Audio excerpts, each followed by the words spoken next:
Hello, everybody. Welcome to Going Places. Wow, that threw me off for a good second. I don't usually host this show. I'm filling. Usually Hib's here, but Hib is not here. He's fighting someone somewhere. I don't know.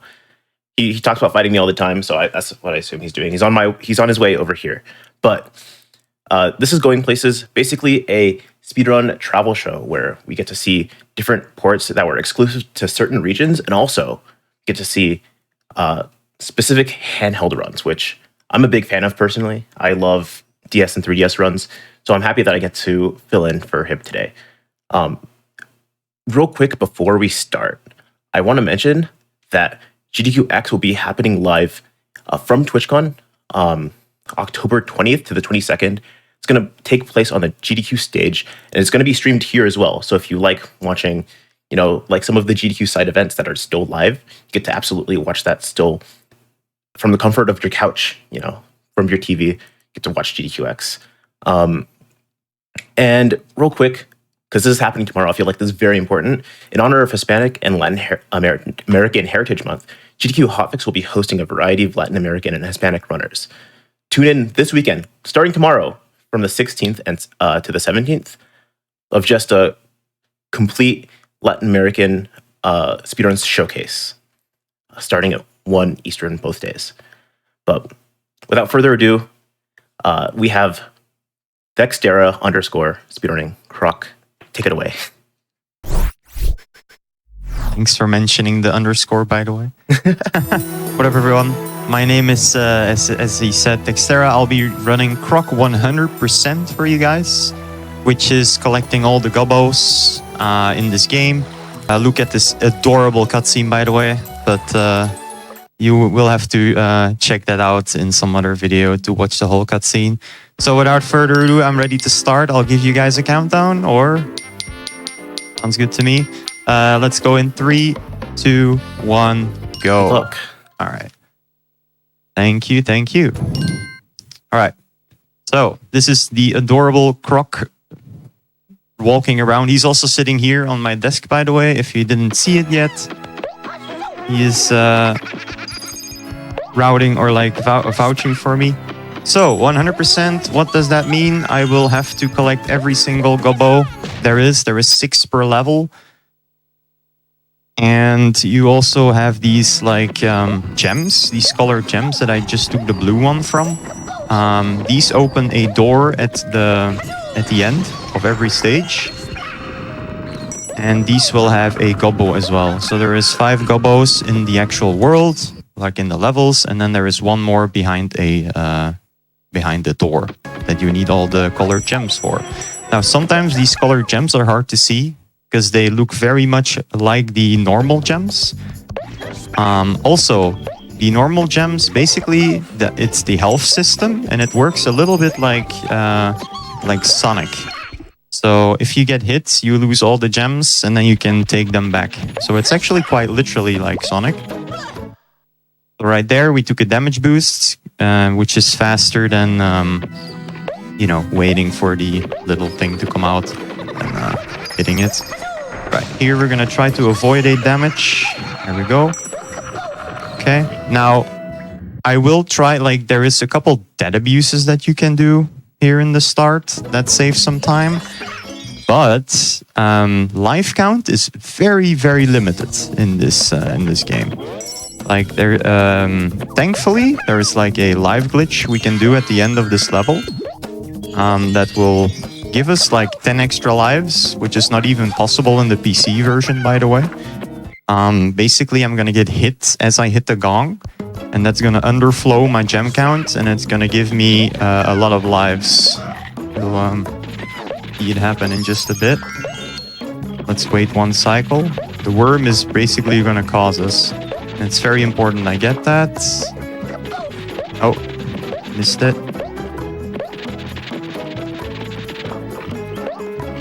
Please get it. Okay, perfect. So underflow gem count, and then I have 999 gems, and that puts me to 14 lives immediately from the get-go on level 2. which is very nice because in this game you die very fast if you fail these hovers. I mean, you may have seen me like hover around. You know, it's not actually an intended strat at all. But yeah, in this game you can hover. Now the hover is not infinite, but it's close to. Basically, there's 3 hovers that you can get. There's a short, medium, and long hover that you can get, and based on what frame you hit the button on, you will get either a long one, a medium, or a short one. So this one right there, if I actually had a long one, I would have made it all the way to that box, but it was a medium one. So basically, it's a frame perfect trick to get a long hover. And then if you hit the buttons 1 frame early, it's a medium, and 1 extra frame early is a short hover. Later and earlier than that, which means you have no hover at all. So there is a few spots in the game that have a required long hover. So that is essentially frame perfect strats that we have to do. But I do try to avoid as many as possible. So a lot of the tricks are done with medium hovers as well, which is good, because that is the most common one you get, basically. All right, so we got all the colored gems. Once again, let's get this gobbo here. 5 gobbos, and then the final one in the gem door. These are these bonus stages. They're on every level. Here we have to jump on some jellies, and then really cool thing here. Boom, boom, boom, boom, boom. Really awesome. And also, have you noticed that Croc's noises are amazing, by the way? I really like them a lot. I would try to imitate them, but I'm bad at it.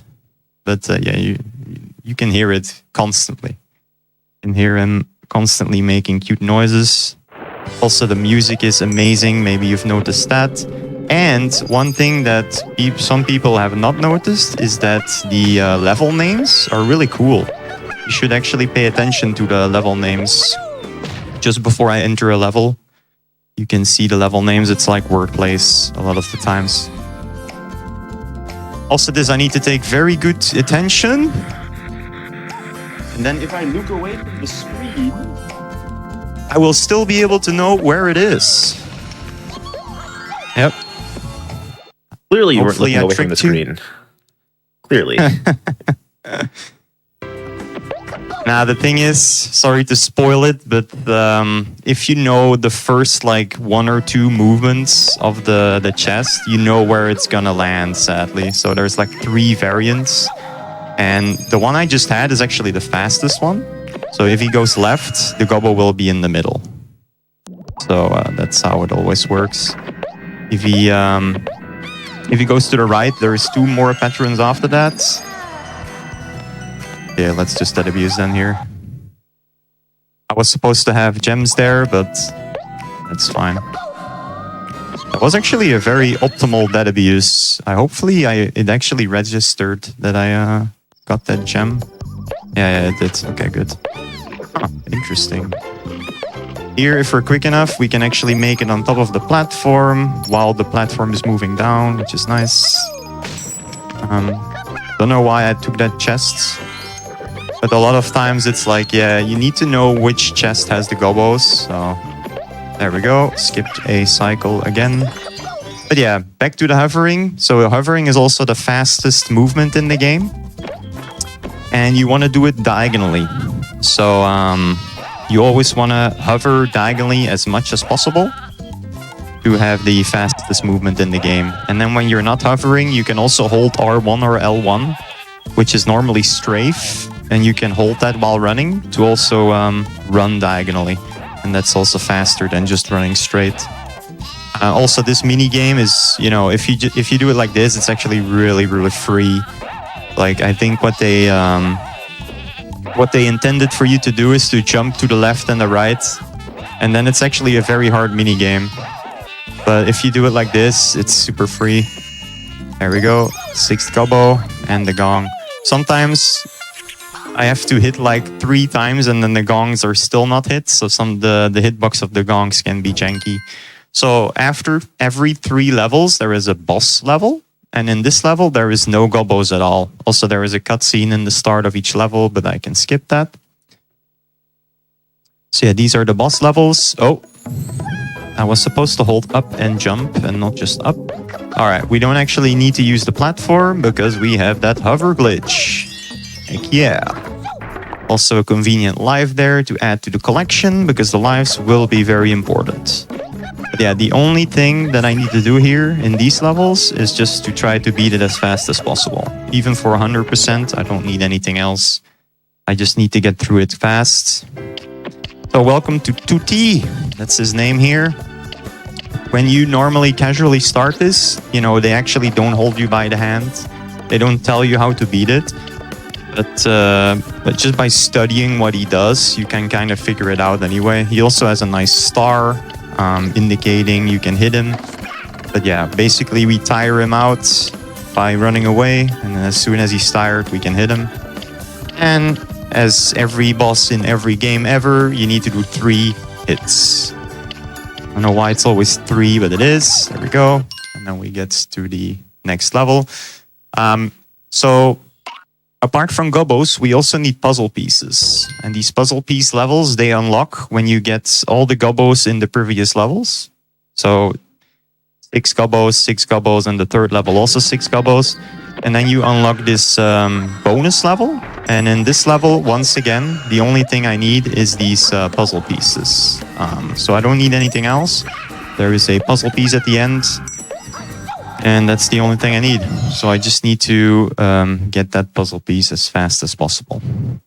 Also, by the way, if we talk version differences anyway, you know that live glitch I did on the first level, that is actually not possible in PC version. So in PC, they can't do that.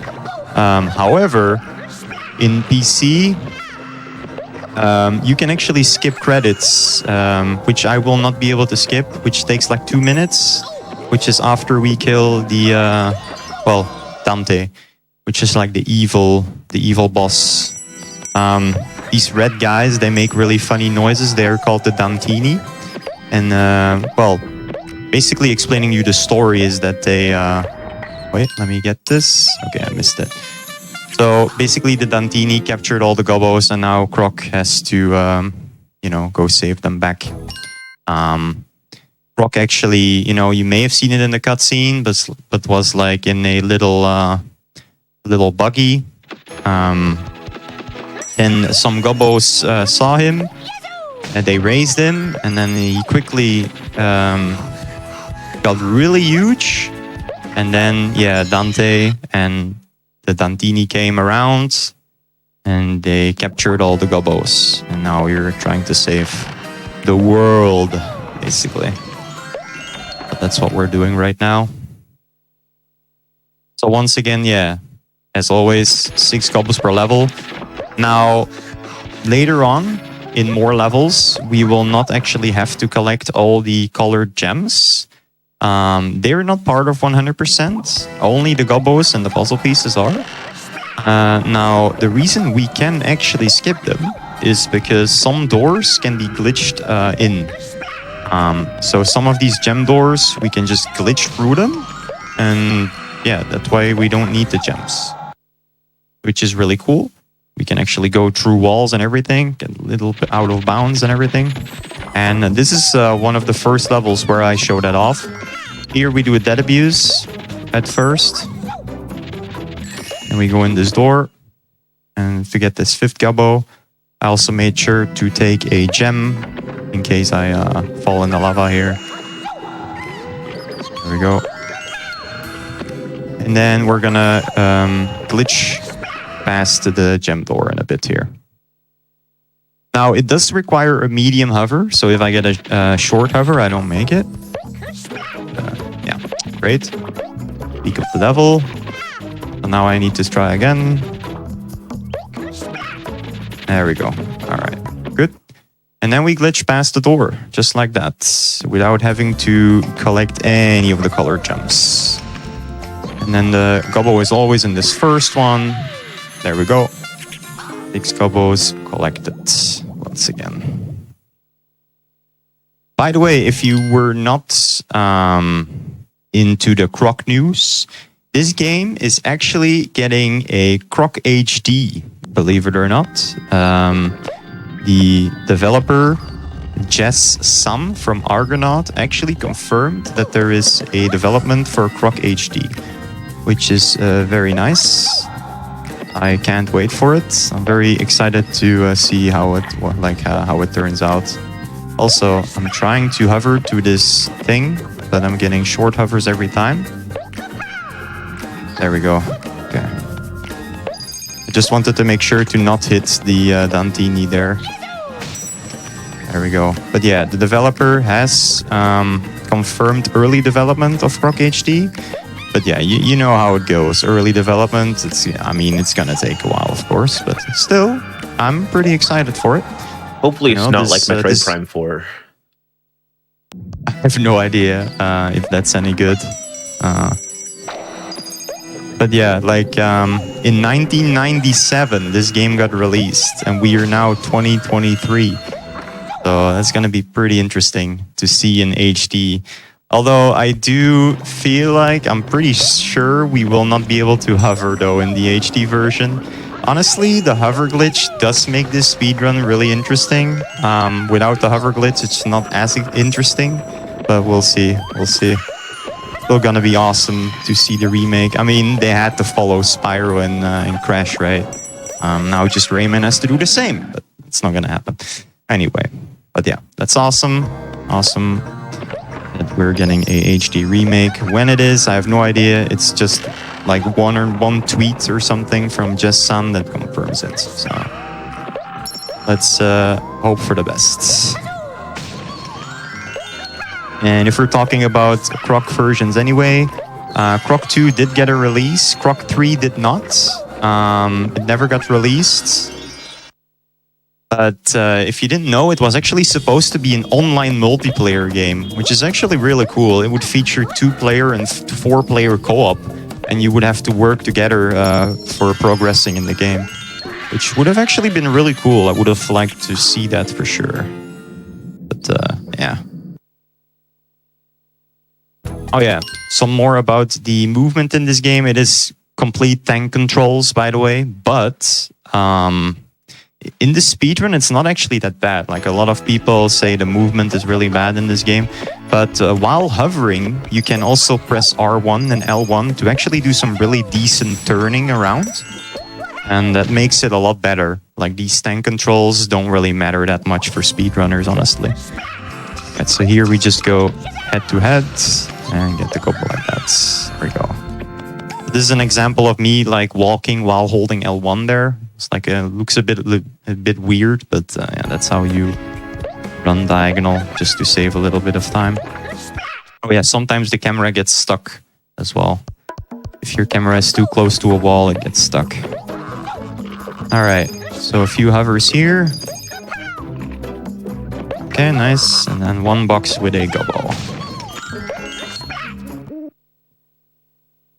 If you're, you can actually get these boxes without jumping on them first. If you like slightly hover over them, you can already do the next jump input, which is, you know, the whiplash or whatever.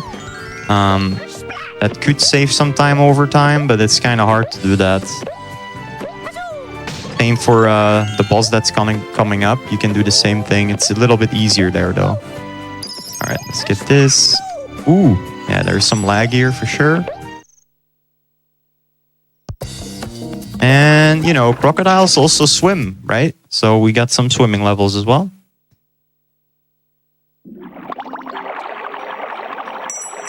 This one also has a gobbo all the way at the end. We're gonna try and swim the fastest path, of course, because we try to be speedrunners at least. There we go. The final gobbo. And we get greeted by a yippee! And this game is just super cute. Very, very cute game. They don't make platforms like this anymore, man. What happened to 3D platformers nowadays?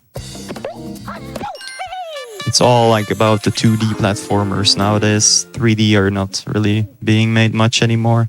But hey, Croc HD remake.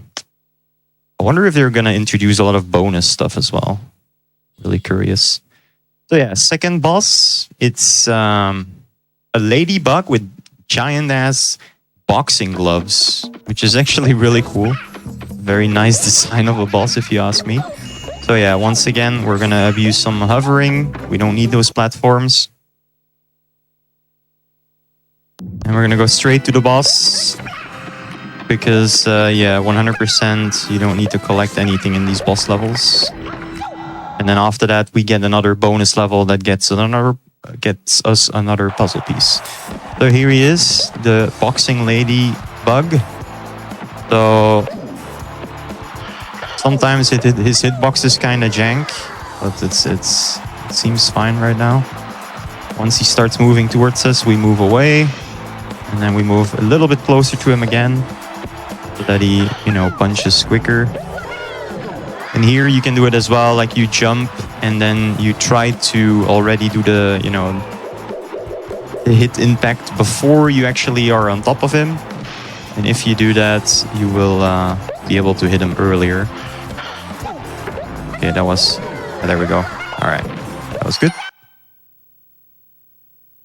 So that was the Ladybug Boxer. Up for the next bonus level for the next puzzle piece. Will be the second puzzle piece. And I failed it last time because I was like trying to explain stuff at the same time. But with these puzzle pieces, you can actually gather them, and just after gathering them, you can press the menu button, and then you can menu out and quit level, and then you still have the puzzle piece. So that's kind of nice for a little time saver, because if you don't do that quick enough, you will actually be forced to watch a little cutscene. So it's like a little time saver here and there. Let's see that. Okay, once again, these platforms we don't care about at all.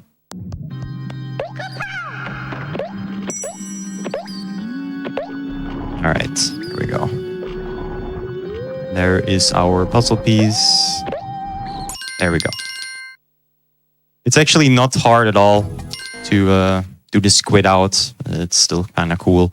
And then, you know, when you quit out, you actually are about to enter the same level again.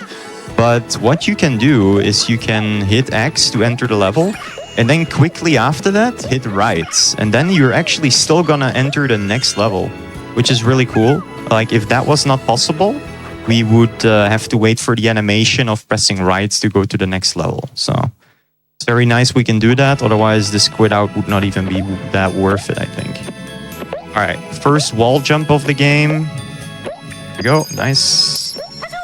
Obviously unintended. Now we can just hover to this platform. Perfect. And we don't need to bother with that moving crate at all, unless we have that happen. Unfortunate, but we still don't have to hover, like push it though, because we can do that. Once again, abusing the hover. Very nice jump there. All right. Yeah, you're gonna see a few more wall jumps in the game, and also a double wall jump. Okay, let me get this for some gems. So I have some extra HP, basically, in case I miss this hover, but okay, it's fine. Okay, once again, maybe you did not see it, but I did not collect any of these colored gems here, which means that we're gonna skip the final door once again. So we got the 5th gobbo, then we jump on top of here, and then we go over the door. Whoa! Over the door. Okay, that was totally intended to do it exactly like I just did. Of course. Okay, this is a medium hover. Okay, nice. Always happy if I get those hovers. And the final gobbo of this level. Do you find it awkward yeah, to do like all these differently timed frame perfect like hovers, just like back to back? Yeah, it can be difficult, especially because sometimes you really need to rely on it. Sometimes it's just pray and hope for the best that you actually get them. Especially when I have to do a long hover. Those are the worst. Because you don't really know if you're getting the long hover until it's too late, essentially. So here, in this level, it is technically faster to skip the door, but it does require a long hover. And if you fail it once, it is faster to not go for it at all. So I choose to not go for it at all. Because I don't wanna fail it. Okay, I just got that for no reason. For some reason, I thought there was something inside other than gems. All right. So yeah, technically, it would be faster to skip the gems, or like called the colored gems rather. But honestly, these colored gems in this level, they're not even that spread out. Like for example, this yellow one, as you can see, it really only took a few seconds to get it. So not too bad at all. And also, this gem door minigame is a minigame that is insanely hard, requires the most amount of focus ever. We'll see if we get it or not. Fingers crossed. Always a highlight of the run. Yeah, by the way, if I fail this, I will have to do the entire level again. So if you miss one of these gems, you have to do the entire level again. And not only that, but you would have to collect all the Gobbos again. Because you need to get all the 6 Gobbos in a row in one playthrough. Otherwise, you don't actually mark it as complete. Which is ridiculous to me, but hey, that's how it is. Also, I should really just be quiet and focus on this, because it may look easy, but I mean, it's very easy to make a mistake. Especially because I know the pot is gonna stay still in a bit. So it's not always moving. There is one more of these pot minigames, and there the cauldron always moves, so I know I always have to switch directions, but here it's not. Imagine being nervous for this part. But yeah, like, it's more nervous because of the risk that I have to do the entire level again, which would be a giant time loss. It's more about that than actually this minigame being hard. Okay, I think we should be good.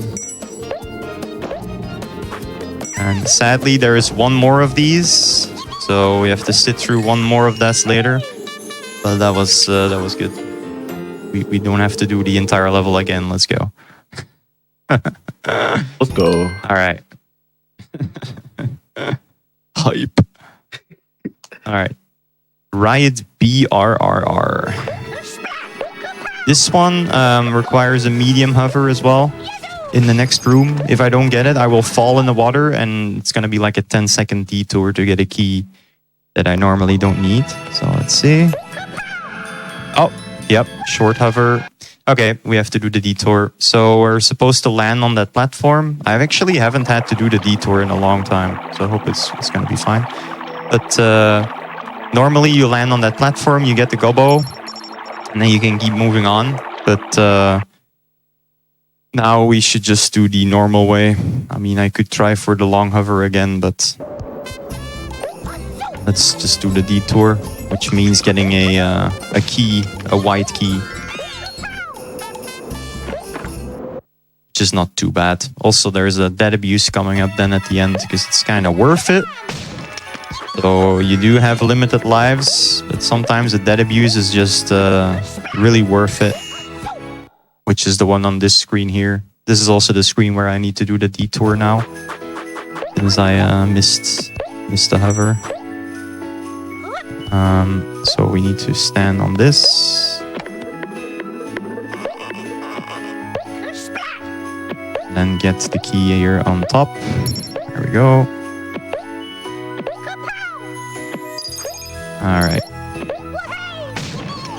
And then we dead abuse. You can also, okay, so how the hover glitch works, by the way, I didn't even say it yet, is you have to jump and then hit slash and then jump again. That's all. You just need to make sure to do the slash quick enough If you do it too late, it doesn't work.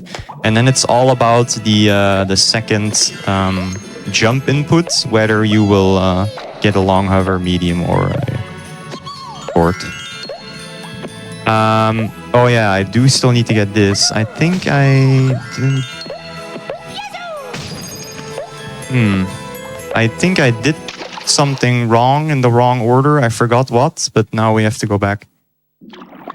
Damn. Man, I really was relying on that medium hover to work out.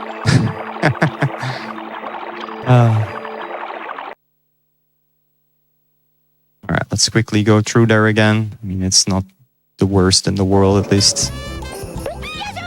Oh yeah. Not sure if I should take that guy. No, let's not. To make sure.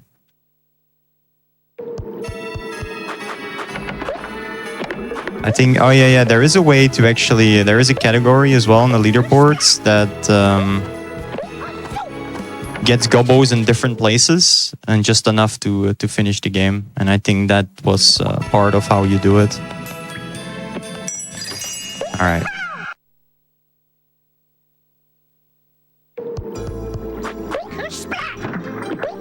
Okay, so once again, we got all the color gems.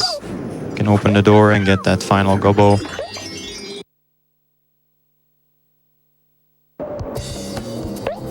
And this is also really cool because you can just use the hover glitch and then have some weird camera. There we go. Too bad. I love doing strats like that. Yeah. There is a really amazing one coming up later that skips a puzzle where you have to do a double wall. Well, I mean, you don't have to, but I do it with a double wall jump. It's a really cool one. All right. So another boss. If you get hit by these penguins, by the way, you die instantly. Well, unless you have gems, of course. There's also a hover glitch straight to the door there, but it is a long hover. So we're just gonna take the detour here that doesn't even lose that much time. We don't want to bother with long hovers. It's very easy to just fail a long hover a bunch of times in a row. Yeah, and then your lives are cut in half. This boss, if you do a hit, you actually turn him invincible for a little bit. So we can just do this boss like this. Just before he drops on us, we hit him. One more time. There we go. Very easy.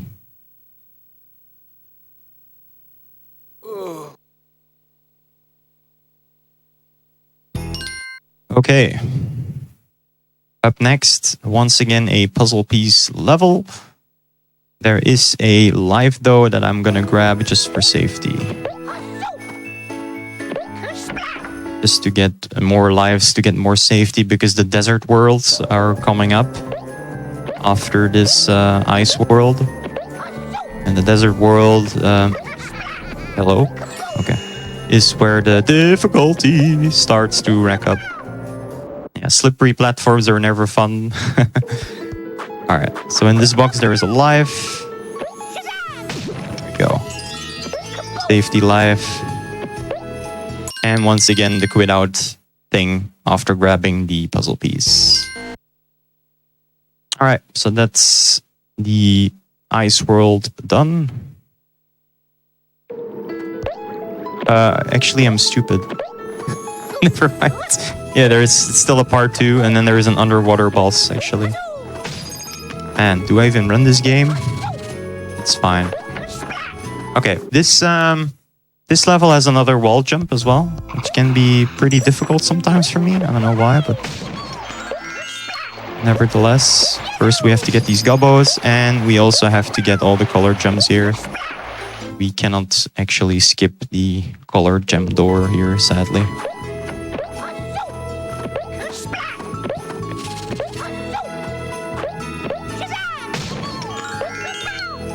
Yeah, when you played this game when you were younger, probably the thing you recognize most is the noises that Croc makes. They're very, very cute.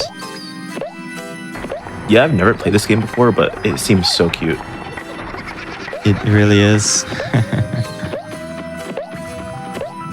Oh. Okay, whatever. Let's get this gobble here, and then there's the wall jump coming up. Important on these wall jumps is actually to press up before jumping. Oh, that was actually really nice. Nice. Okay, that was the first try. At first, when I first tried these wall jumps, it was never working out for me. But then I discovered that you really want to, press the direction before you jump from the wall, and then it works a lot of times. Right, then another unintended strat that saves a little bit of time. I'm only gonna try it once. We're gonna jump on this button, and then we can sometimes jump up. Yeah, never mind. Yeah. If we fail it, it's better to just take the normal route. But we would be able to jump on the platform right there. That's fine. At first, I just kept trying the jump on the button. I don't know why, but I mean, it does look impressive at least. All right, still got 12 lives. Seems good to me for now.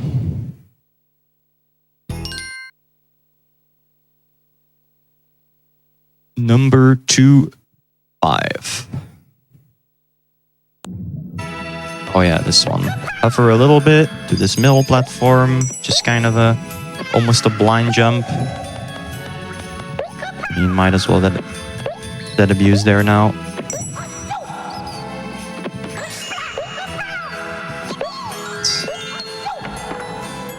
Doing those jumps can be difficult anyway. No big deal.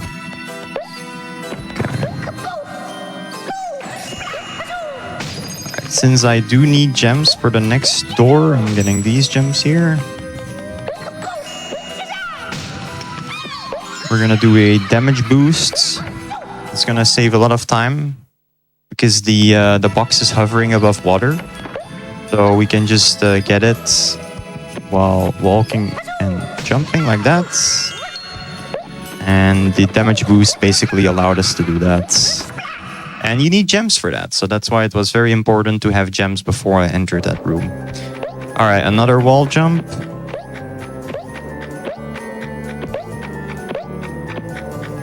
Which saves having to push the box around. There we go. Okay. Not too bad. Hopefully that blue guy... Okay, let's just kill him for sure. Because yeah, I am living on 1 HP basically. 0 gems. So it's always scary to run really close to the Dantini.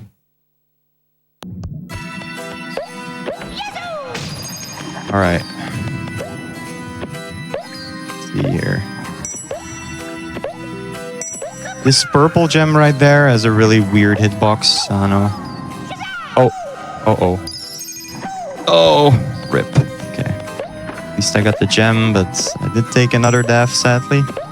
But that hitbox is really weird. Okay.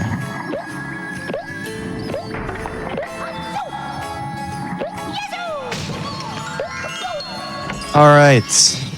Once again, got all the gems. Time for the bonus level. Some of these bonus levels are really easy, as you can see.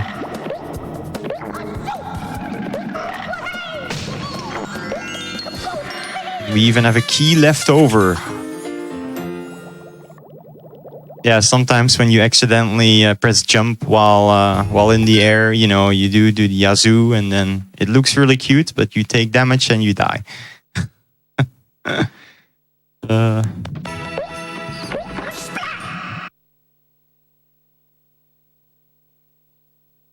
Alright, we're gonna grab a key and then go back, because we need that key here.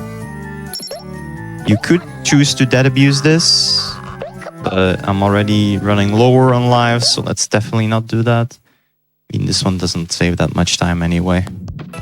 Okay, now we have to jump on some boxes, and the only one we need is this final one. That one has the gobbo.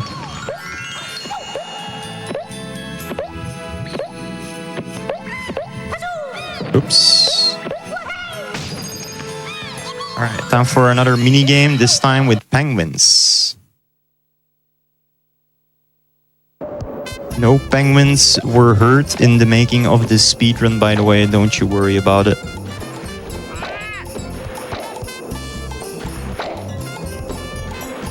But yeah, once again, just like the first whack-a-mole-ish mini game, we just run from backwards to front to make this section really easy. And you can even miss a few, like you don't have to get all. I'm not sure how many you need, but you can miss quite a bunch and still get the gobbo in the end.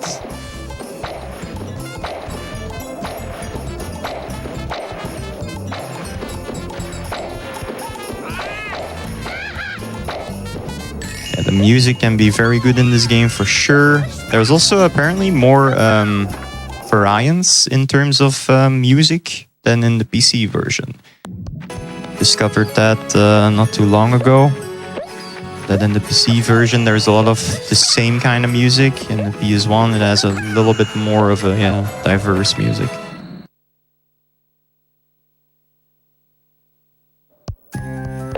Alright, once again this screen.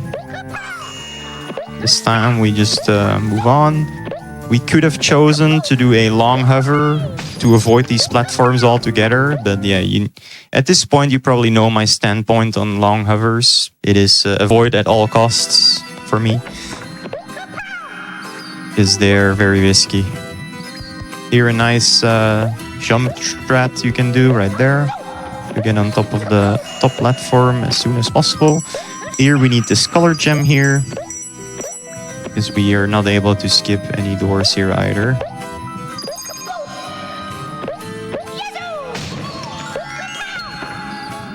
And yeah, as always, trying to hover as much diagonal as possible, because that gives you the most speed. Okay, talking about long hovers, this screen sadly does have a required long hover.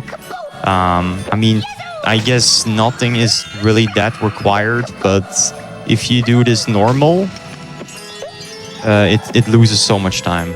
So let's just go for this long hover. On. And it's very sad because a medium hover is so close. Like you can almost make it, but you just can't.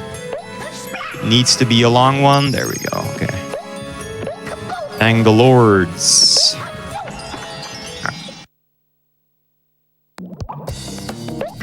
But yeah, the alternative way is to grab onto some monkey bars, and that is very, very slow.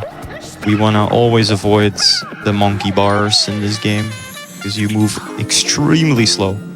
But thankfully, you can actually avoid I think it's all monkey bars. Or maybe I'm missing something, but you can avoid a lot of monkey bars. So, this screen here is the screen before the boss. And this one has a long hover as well. But once again, we are team anti-long hover, of course. We're not doing it because all of these long hovers, apart from the ones later in the game, like if you don't get them first try, they don't save any time anymore. So it's very risky to go for them, in my opinion. But we're not doing it. Only the ones in the, at the end, there's some long hovers that save a lot of time, and they're just way too much worth to not try. So that's why we will be going for those. Oh, nice, I did not get hit. That's nice. For a game this cute, gems. Like the run looks terrifying. Yeah, I can see that. There's some terrifying stuff in this game for sure. Like this boss over here. This can actually potentially crash your game if you get too many hits here at the same time. It can crash your game. And I'm definitely gonna play it more safe. Oh yeah, I see it chugging. Yeah. It has crashed the game before in my runs, and it's not pretty because we're like, what, 40 minutes into the run? Yeah, like resetting 40 minutes into like a hour 50 run, right? I feel like that's just terrible. It really is. So we're not doing that. Definitely not.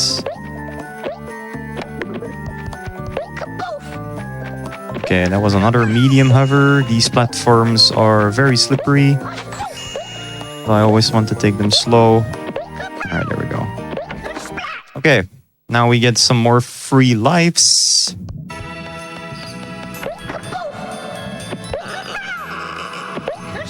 And abuse the hover a little bit more. 13 lives. That's not a bad amount to have at this point, so I'm pretty happy with that.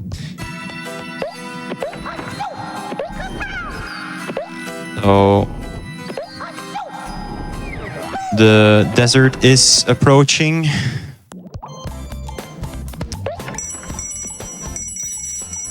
Desert are very hard levels to keep your life count high, that is. But then after the desert, you get a massive amount of lives again.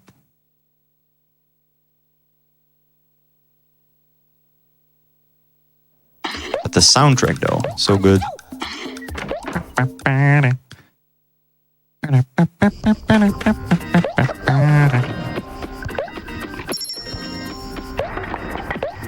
Alright. Do need to get the gems here as well. And there is a dead abuse here as well that is kind of worth it. Not in the next screen, but in the one after that.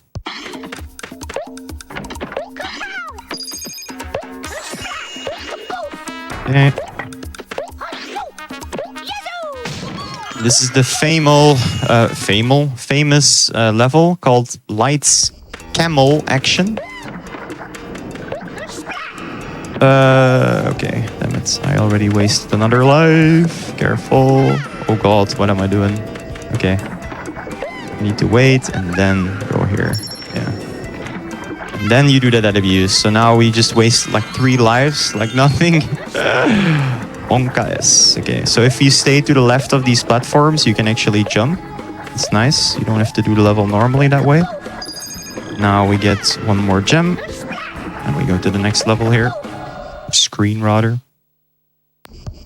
What is that goop on the floor? I want to believe it's oil so bad. I'm trying to figure out anything else that it could like be. You mean from this darker stuff here? Yeah. Below me? Ooh, I'm not sure. Not sure what it's supposed to be, honestly. Yeah, because I saw it and I was like, oh, this has to be like crude oil, which makes sense why he like dies if he touches it. That is, is definitely a possibility. Also, say hi to this elephant here. This is the only time he appears in the game. Technically, you can jump off of him immediately and go all the way to this platform I just jumped to. But since we just wasted 3 lives, I am not gonna waste any more lives, or try to at least. Okay, so now we have to jump up him again, but now we can actually hover to this platform and get the final chest here. And then we actually need to go back, because you did see the end gong here, but no, we need to go back, get the bonus one. But thankfully we can use 2 hovers. Oop. Okay, let's wait a bit. 3 hovers to get to the door. Yeah, welcome to the dark chase levels. Thankfully, there is a few skips we can do here. Right here, we can just hover to this side here. Skips a little bit of time. And the goal is to be quicker than the ghost, because if each time you get the gems, like the ghost goes faster, I think. At least it looks that way, or it feels that way. And if he catches the key before you, you will have to redo the entire level, because as I said, if you don't get all the Gobbos on your first run through of the level, then you have to do the entire level again to get them all in one. If you want to 100% the game, of course. Otherwise, it doesn't matter. This game loves making you do levels over again if you miss one thing. Yeah. I don't know why they went with that design, but that's what they ended up with, I guess. Okay, once again, a hover. Do this chest over here. Back.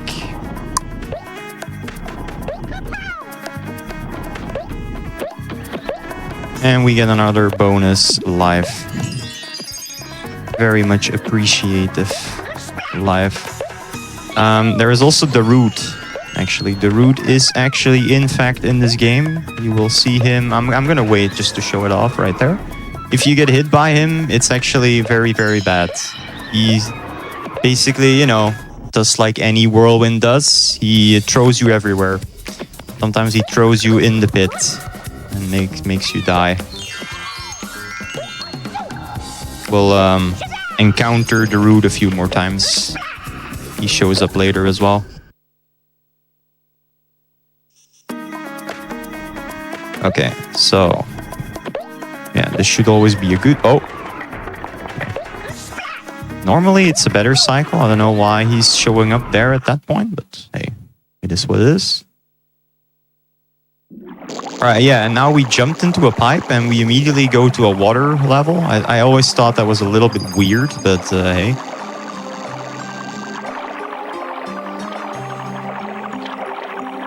And then in the next screen, there's going to be a cage, and I don't think the developers tested this all too much, because you can just grab this gobbo simply by going inside the cage.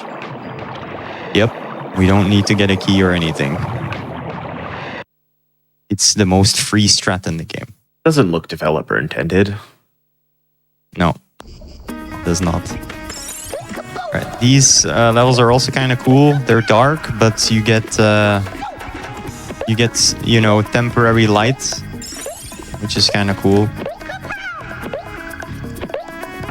So if you're really slow, you will really need these lights. Okay, there we go. The final colored gem. Once again, hopefully automatic mode. There's a lot of times I'm playing this on automatic mode. Hopefully it doesn't make me miss anything. Okay, another hover skip here. I think a short hover is enough there. I'm not sure, but it's pretty easy. Let's get this key, and then we hover to the gobbo. Wait a little bit for the platform to respawn, and that's that. Still sitting on 12 lives, comfortable. But there is going to be levels incoming that are a pain. Oh yeah, this is one of the harder levels. This one has the hardest skip in the game, in my opinion. It's the double wall jump. At least I do it with a double wall jump. Oh, nice camera, by the way. Okay. But that's a little bit later in the level. Also, we're going to wait one cycle here, because this cycle is extremely tight. Okay. Yeah, I intentionally waited there, by the way, to grab that gem, because, you know, you may have seen it. I was like literally inside of the gem and it was still not getting picked up until it was given some time. So that gem in particular takes some to pick that up. Nice, okay, then I got that. That's an unintended jump, by the way. It's kind of difficult, but I didn't want to like announce it because I felt like it was gonna, you know, not increase my odds of getting it, and hey, it worked.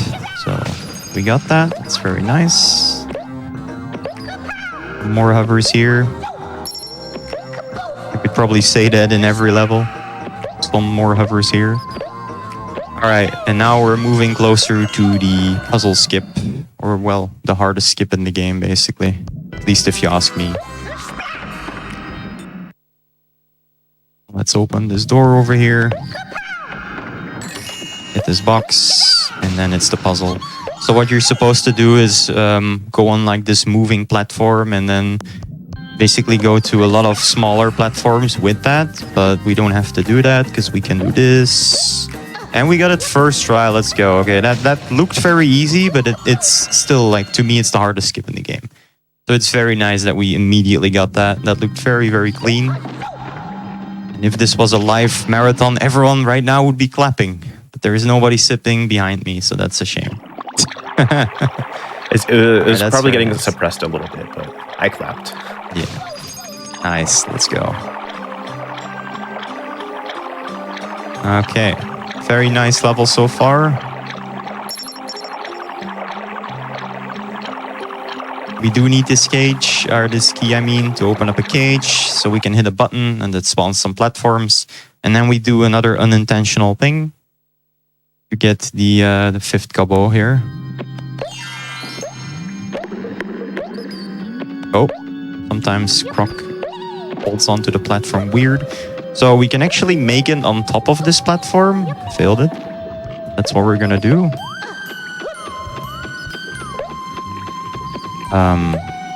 Please. There we go. Okay. And then if we press circle correctly, we hold on to this platform just like that. We can jump back up like this. So the alternative way, or the fastest way to do it, is to once again rely on long hovers. You can actually make it all the way to that platform with a gobbo with a long hover. But if you fail it, you land in the water. And then, yeah, you know, the water level, you need to turn around and then exit again. So it's a very big time loss trying that. So I came up with that alternative strat. It loses a little bit of time, but it makes it a lot safer anyway.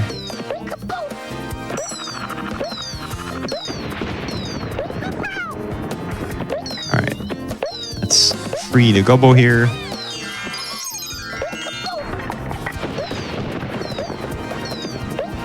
Ooh, crap. Wasn't sure where I was going. That's okay. We got the gobbo, so we just need to go to the end now. It's fine. All right. 10 lives. I can work with that. There is a really nice time saver for dead abuse in the upcoming levels. So I'm gonna see if I'm gonna attempt it or not. Depends on how many times I'd still die until that point. Right, once again a boss level, because we did pass 3 more levels and got 6 gobbos each per level. But this is a complete swimming level. We can easily avoid the crabs like that. Just go high enough. Great. Okay. Whoa. Spamming X to move forward here is actually not a good idea, because if you spam it too much and you let go, then he still sometimes swims like for 2 or 3 times. So gotta watch out for that. So there is a strat to this boss. It should make him really easy. So as soon as he shows up, we're gonna swim away from him, then go back and hit him. And then for the 3rd hit, we can just hug the bottom here, and he will miss, because he's that good at aiming. And then we hit him for the last time. There we go. His hitbox can be very janky sometimes. But if you do exactly that strat, it's not too bad. Alright, next level is Arabian Heights. This one usually gives me invisible walls for no reason. That can actually happen in this game. Like you're just jumping from one... You don't even need to hover. You're jumping from one platform to another. And yeah, there is like this invisible wall forcing you to like the right or the left. Which usually means in a death. Or leads to a death rather. Now... usually it happens on this next screen here. But, you know, this is a marathon run. It's definitely not gonna happen, right? I believe. Definitely not. Yeah. Last run, it actually didn't happen at all. Like, that was actually very, very impressive. Let's see. This next screen is the screen of doom where it usually happens. You know, I'm hyping it up so much. Now you guys probably want to even see it happen. Yeah, let's get some gems for safety. Oh, yeah, oh, there it is. Yep, it pushed me to the left. Of course it happens. Great. I closed my eyes for exactly 27 seconds. I didn't see it, so if it doesn't happen this time, it's first try. Okay, good. Sometimes it happens at the exact same point as well, but I made sure to make like a little pause. Still not 100% sure what causes these invisible walls. Okay, we're through. Of course there had to be an invisible wall in the run. I didn't see it, so it didn't happen. That's all I'm saying. Okay. I wonder if chat did the exact same, you know, that they all closed their eyes for 27 seconds exactly. Would be kind of fun. All right, we have 8 lives. Normally we do a dead abuse here. I am debating not going for it. Yeah, let's not. Let's just wait. Normally you dead abuse here. But let's not do it, just to save some lives. There is Darude. Hopefully he's gonna be nice. Please. Oh god. Hopefully I can make it to the chest now. Nope. God. He's so annoying sometimes. Okay, leave me alone. Okay. Alright, now I can leave. Damn. Darude did do some damage there, for sure. And that should be the last of them. So we don't need any balloons here. And just pass it with a hover. Here we need another medium hover. Oh, and we do actually need that gem, sadly. Yeah, whatever. That's... Okay. I'm seeing Sometimes chat. it's kind of hard. Everyone's saying that it didn't happen and you got it first try, so... Awesome. Never seen invisible walls, ever will. Maybe it actually did, you know? Maybe it didn't happen. Maybe. Yeah, chat knows what they saw. Okay. They're probably right. Okay. Let's just do this normal. And then there's gonna be a pretty risky looking strat. Right here. There we go, got it. Very nice to get caught up by the platform like that. Oops. And then there is that that abuse I was talking about. Let's go for it. It saves way too much time. 7 lives, I believe.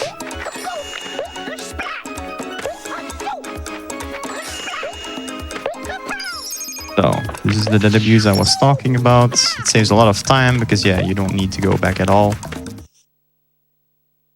Still sitting on some decent lives. Yeah, let's do this safely. Kill this guy. Hovered. Oh! Oh no! Come on. That should have been a medium hover. Of course, I don't get the medium hover. Medium hovers are supposed to be free, man. What is happening? Okay. Life count rather, getting a little bit monka, but should be okay.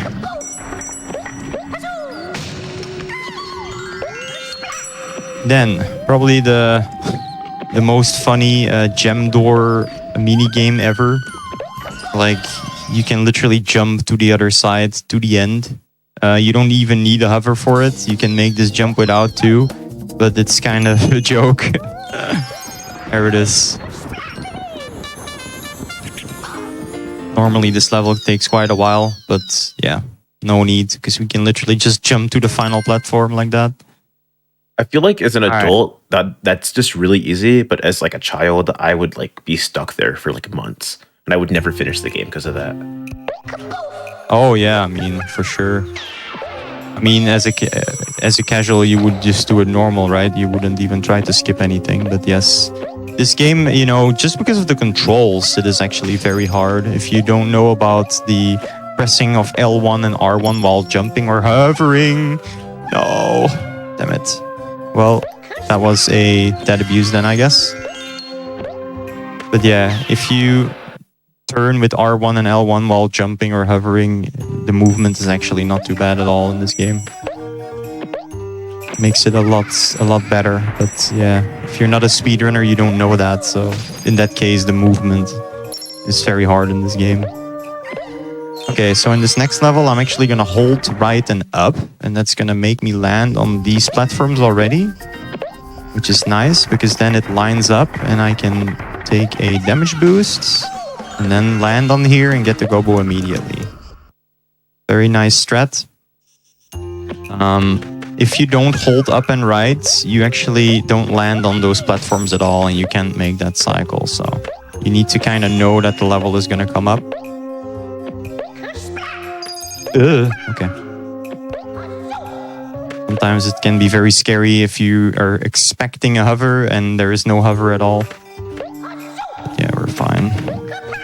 A few more hovers here. This is a medium hover right here. Okay, nice.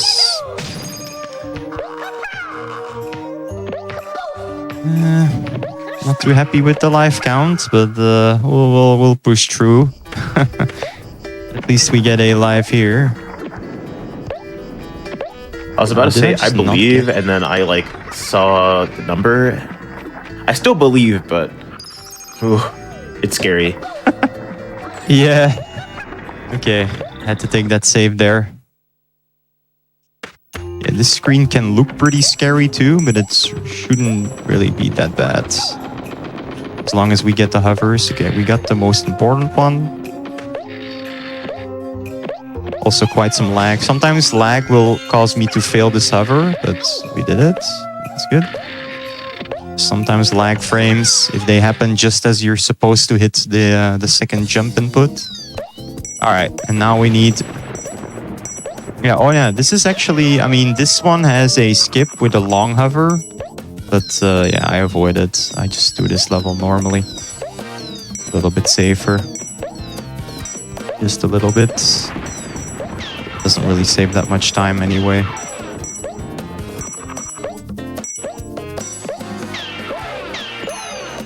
Alright, get the button. Very trickless screen. That's the 6th Gobbo right there. Alright, 6 lives. It's fine.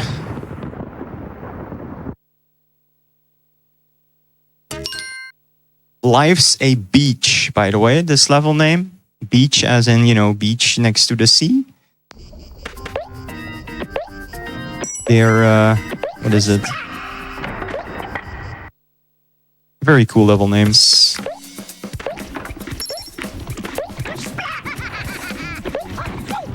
Yeah, let's hope we don't get hit here. It's fine. This did happen after they getting the key. Okay, no deaths. Good. Technically, it's faster to dead abuse here, I think. But it's very hard to actually make it worth it. Yeah, here is the point where I usually in my runs always go the wrong way, but we're going the right way. Let's go. It's good to go the right way.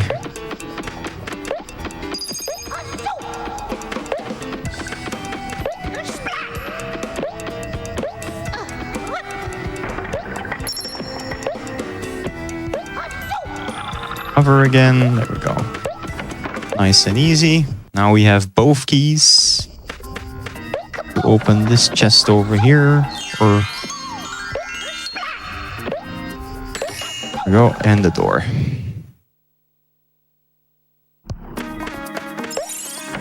Oh. Yeah, it's very cool that you can just jump on the sides here without getting hit, so you don't really need to bother with these platforms like this. Not that hard either. Whoa, okay. Interesting. I don't think that ever happened before. Okay, this screen has a very good dead abuse. It is very worth it. It saves a lot of time. Let's go for it. Here we go. Going all the way back usually ends up in a death anyway. Like, a lot of times I try to save a life there and then I still die. So let's yeah, just get it over with. Do the dead abuse.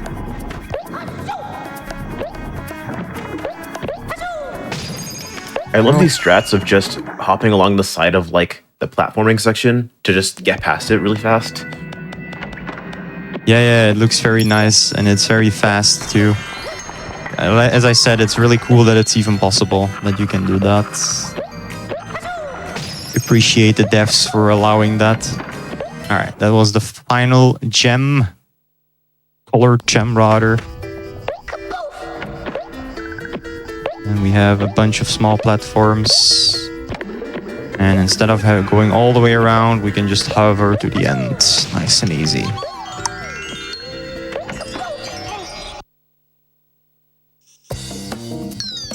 Okay.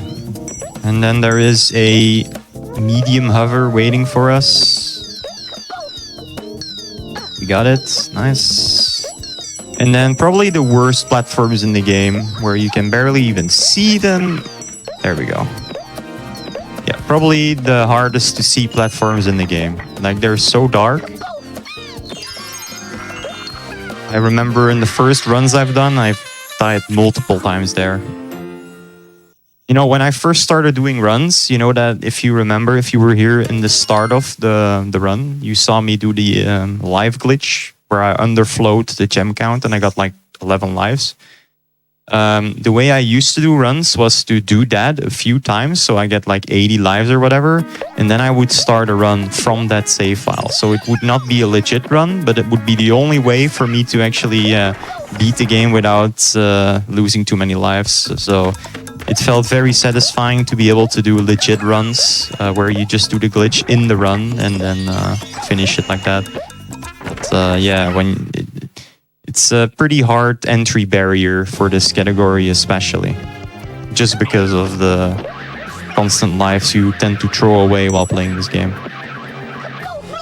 Alright, this boss, we just get hit on purpose. We take back the thingy. And then as soon as he starts spinning, we hit him again, so we stand still. And then we hit him one more time to finish him off. Very easy boss. Playing around with invincibility frames there. Okay. Once again, a puzzle piece level. This time in the desert area once again. And we get a bunch of lives here, which is nice. Just gotta avoid these Dantini. There we go, 9 lives.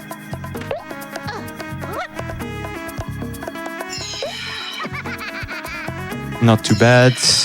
Yeah, from here on out, life count should be going up pretty nicely. Until we hit the castle area. The castle area is actually the home of the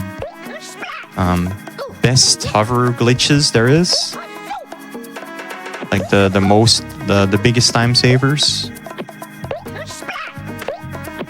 2 of them, like they're one screen apart, are the biggest hover skips in the game. Like each saving a lot of time. One of them saving like 40, I think, 40 seconds, which is a lot of time. Also, these guys always hit me at least once, usually twice. It's very hard to actually avoid them altogether. And then when you want them to hit you, if you want to like go for a dead abuse strat, they always miss. That's literally how it goes. All right. But yeah, we definitely want to save our lives here.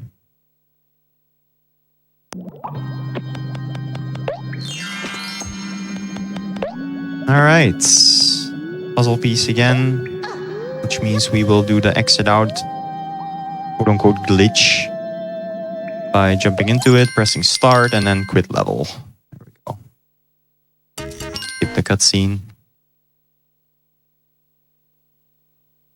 Alright. The desert is officially over. It is time for the castle themed levels.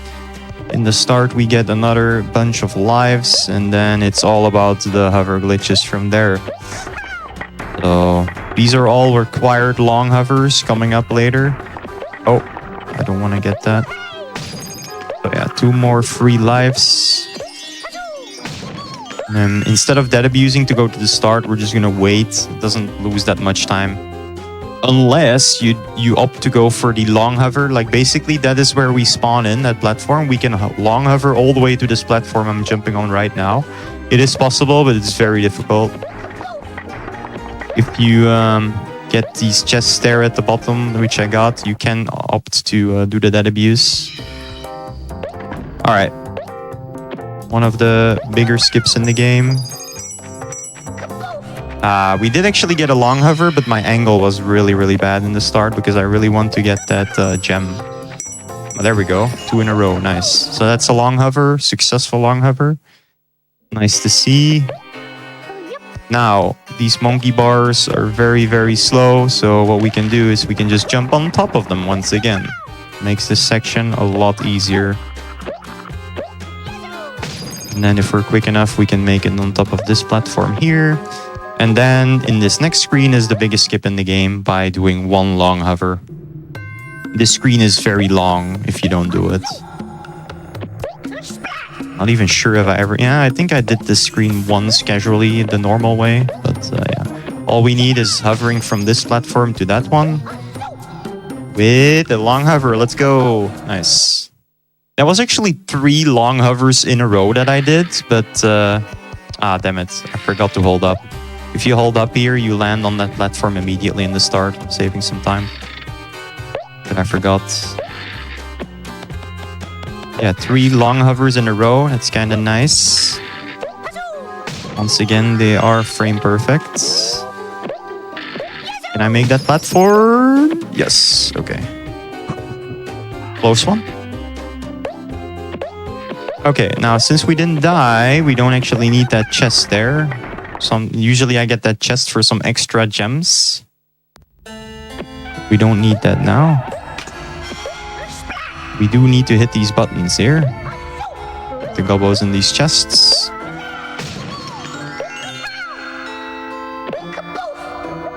This is also always the same. So first you hit the furthest one away, and then you hit the middle one. I will take this gem back, just to make sure I don't die. Oh, whatever. We'll take the risk. We won't die, right? Of course you won't die. Let's wait. Okay. Okay. I could have probably... I thought actually for a second, because I normally never kill him, I thought I had to wait for him to stop spinning, but apparently you don't. Yeah. Just to figure that out in a run. Alright, probably one of the easier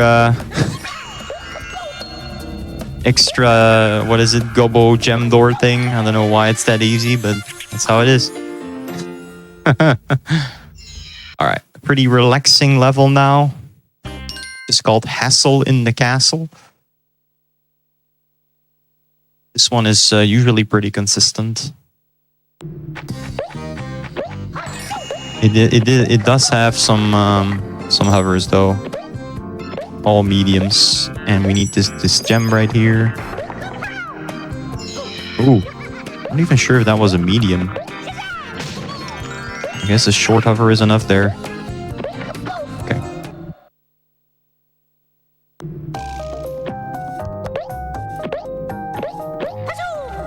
Always 1 Gobbo and 1 colored gem here. In this screen as well.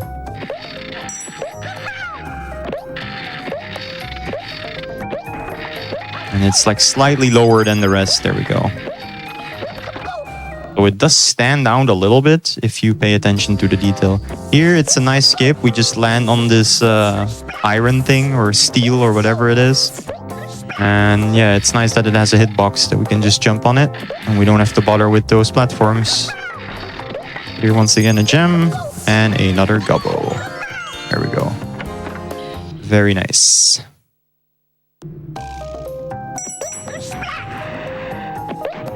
And this screen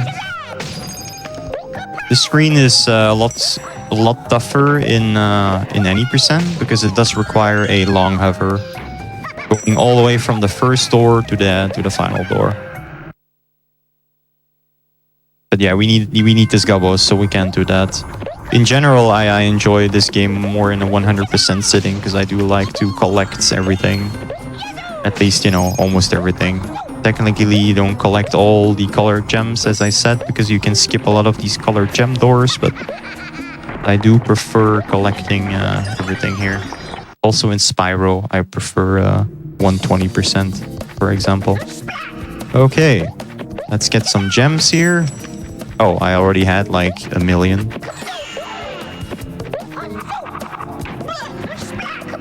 Okay. Final Gobbo. There it is. Kaboom. Still sitting on a comfortable 10 lives. It's looking pretty good, especially because we nailed those long hovers earlier. Now, this is the mini game land, where the second pot mini game is. And yeah, this is probably the longest one. Like, it takes so long, this pot mini game coming up. And yeah, if you make one mistake, you need to do this entire level again. Also one of these box puzzles again.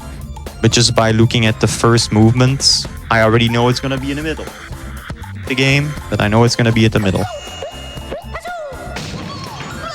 Imagine if I actually messed that up there. There we go. It'd been hilarious if there was just a new pattern that was unlocked for you right then. Yeah, it would be hilarious. I would also laugh my ass off in that case. And there we go. All right, here we are. You should actually time it how long this takes. For like 2 minutes. No joke. Like, this is crazy long.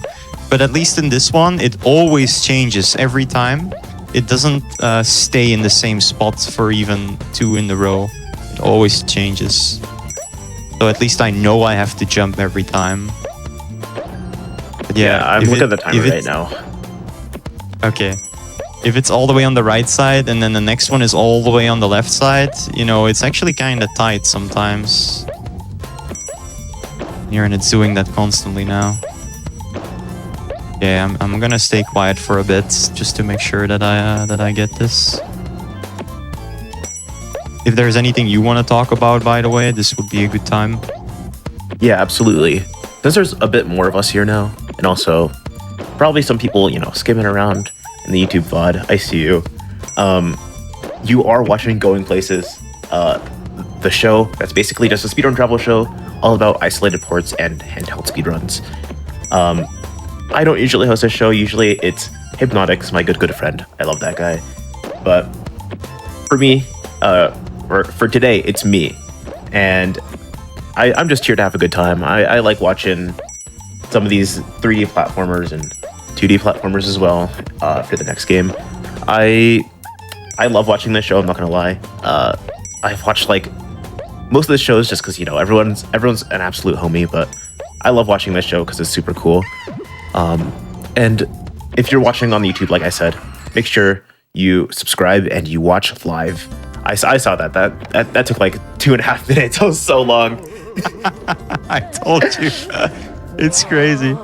Yeah, real quick though. Yeah, if you're watching on the YouTube, absolutely subscribe. Absolutely go to twitch.tv/GamesDoneQuick and watch us live, because everyone here is an absolute homie, and we'd love to have you just sit and chat and, you know, mess around, say some funny stuff, you know, throw some pog champs out, you know.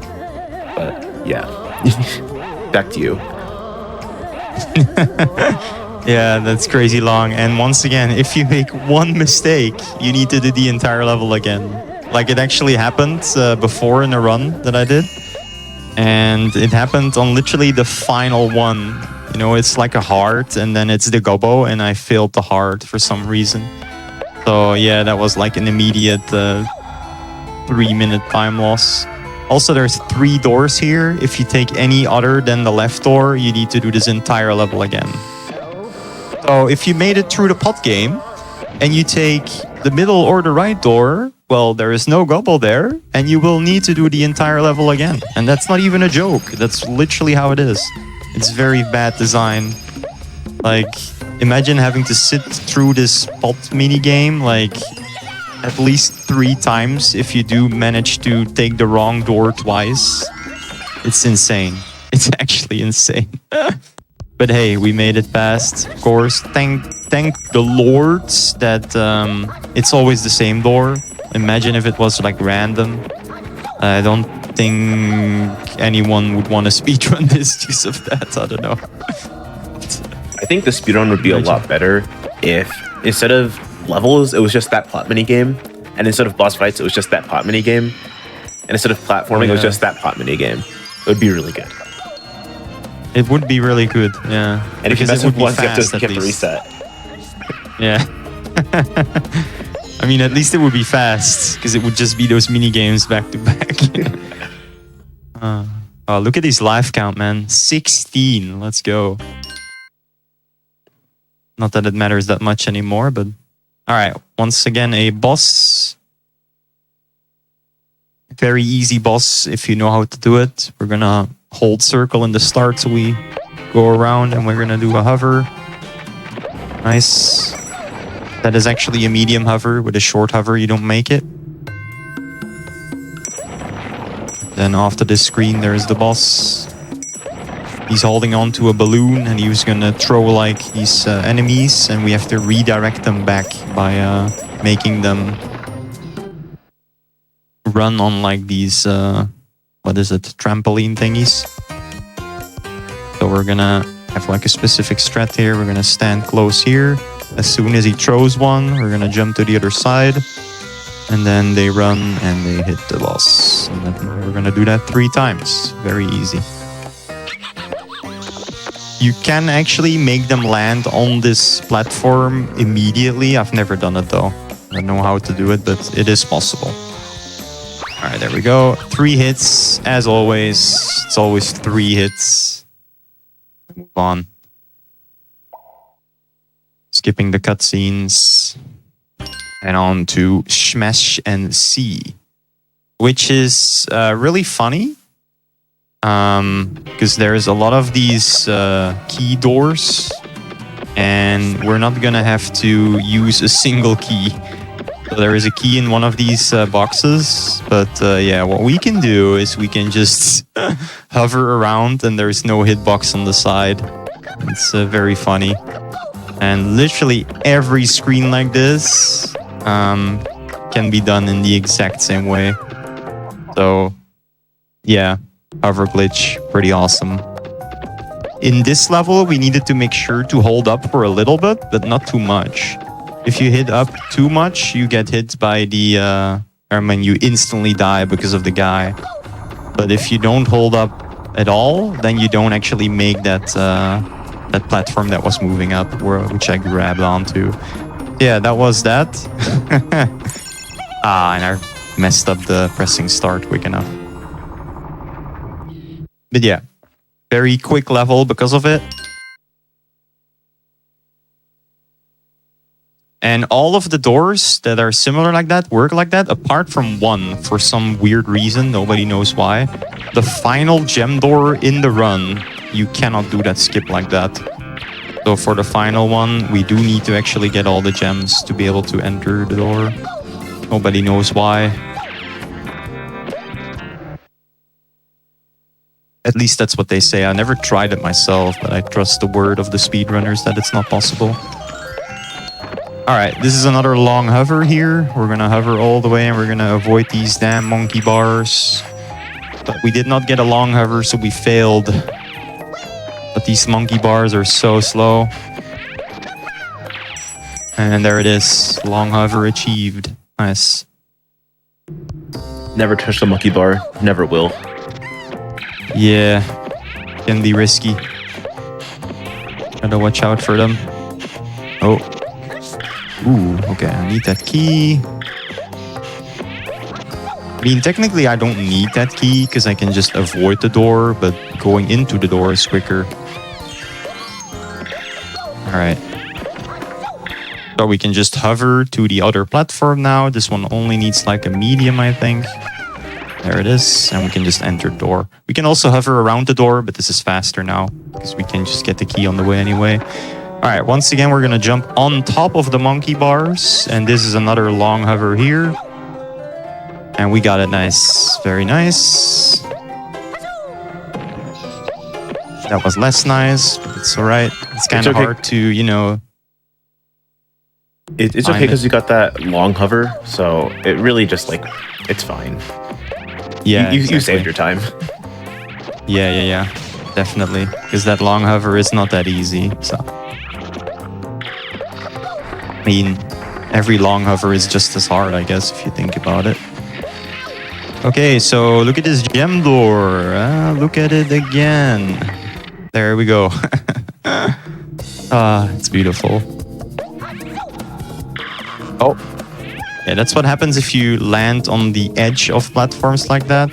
It looks like he's grabbing onto it. Oh, let me just show you that twice, you know, in case you missed it, right? Like, oh, and oh my God, can I get a longer hover, please?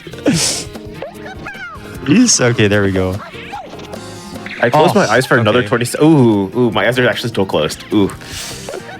Yeah. Oh, what the hell is going on? This has never happened before. Chad, he said the line. He said it. Yeah, is that a bingo card? Oh my... Dude.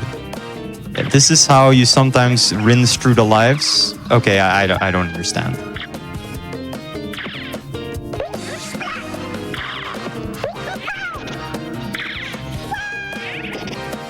Excuse me?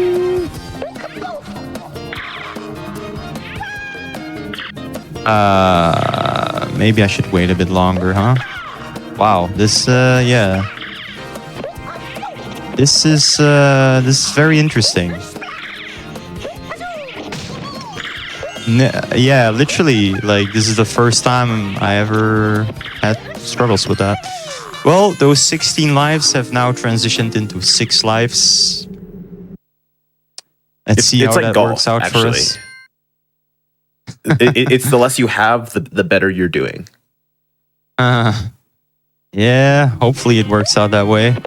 Oh, this is the only break in the game you have, so I usually have this, I mean, apart from the credits, of course.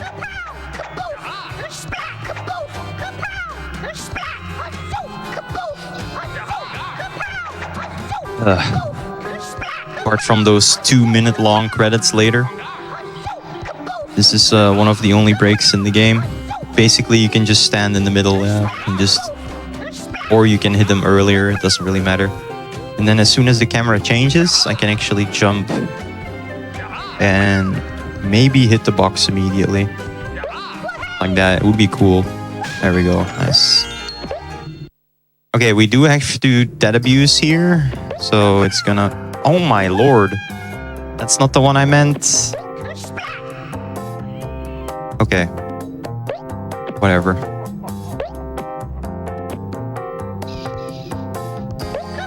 Please make it. Okay, now I'm scared of every single hover in the game. We have to dead abuse here, sadly. Ooh, 4 lives. Now we can skip this.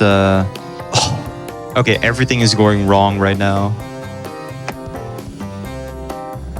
Yeah, this is never gonna work. Yeah.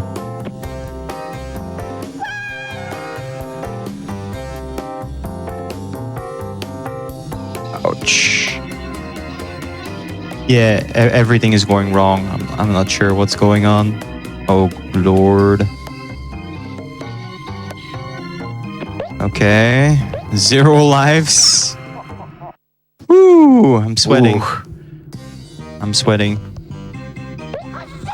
1 mistake will make me have to do this entire level again. Oof. Okay. Better not make any mistake.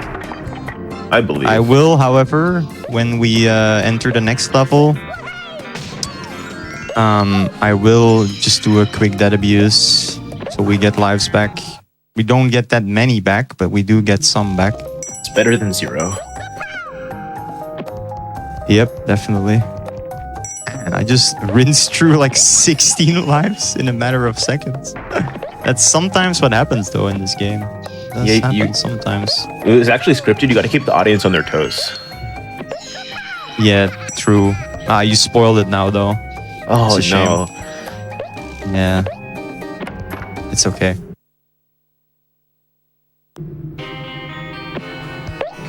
Yeah, all that's left is a hover around the door.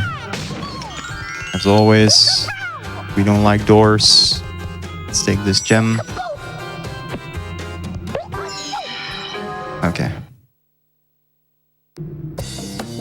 Oh yeah, this. This looks scary, but it should be fine.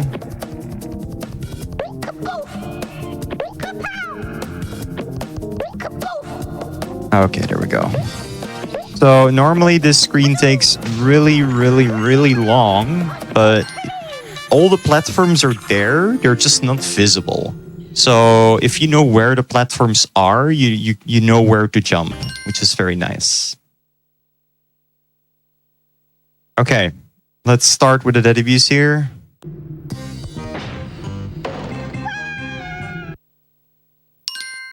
Whew. Interesting speedrun so far. Now, the annoying thing is that we don't actually get that many lives. It's very easy to still throw them all away. As you can see, we literally only have 2 lives. That's why it's actually very important to not lose too many lives. Oh, that's gonna suck for the levels after the credits. Also, there is a very hard trick coming up. If I fail it, I die, but it's so good. So I'm gonna try it anyway. We're gonna take a damage boost here. And then we can use these iframes. And then we can barely make that jump. Get this gem. And we did it. Nice. Oh, saved some time back at least. Yeah, after that last level, I just want to tell everyone in chat, if you're not following the runner, for the absolute clutch factor of the last level, like, absolutely just follow him, please. Yo, thanks for the shout out. All right. And for that trick I just did, right? That's actually one of the harder tricks in the game as well. Very nice. Okay. Should be good. Should be good. The rest of this level is not too bad. 0 life run, yeah. Very scary in this game. Yeah.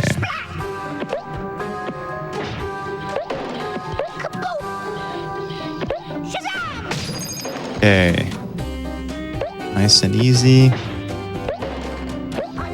Now we hold up and left upon going into this level, and then we land all the way on top. Normally we land on the bottom platform, but now we actually landed very high up, and that skips a lot. Now we can do another sequence here of jumps in a bit. We just have to wait for some platform to show up. There it is. And then we should be good. There we go. And this door is the one where you cannot actually hover past. You have to get all the gems, and that's why I did it. Not sure why you can't hover past it, but yeah, that's how it is. So this level is really easy, so we should be good on lives for now still. However, the levels after the credits are actually really difficult. We might actually sadly get some game overs there, but we'll see. Also, I'm not that confident on estimate anymore. We'll see though, we'll see. How many levels are like after the credits? 4 and then the final boss. But those levels are really fast, and you don't need to gather anything. You just beat them as fast as you can. All right, the quote-unquote final level, and then the boss, and then there is 2 minutes of credits. And on PC, those credits are actually skippable, but on PlayStation 1, of course, they made them unskippable. I don't know why. It's just how it is. Thankfully, this this Dante boss is actually not that hard at all. And we can also skip a little section here. They actually made these platforms, have a hitbox, which is nice because we can use it to skip a little bit. And then we enter the final boss.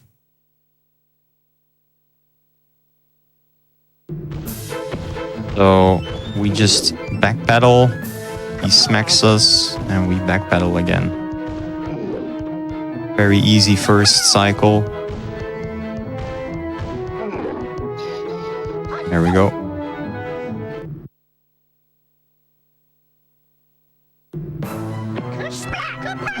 There we go. Nice. We just hit him a bunch of times. We actually got some invisible frames or invincibility frames for hitting with the tail. And then we could just hit him whenever his hitbox actually was a thing. It's a quick hit. It's not supposed to be possible there. So good fight so far. And then the final phase is a joke.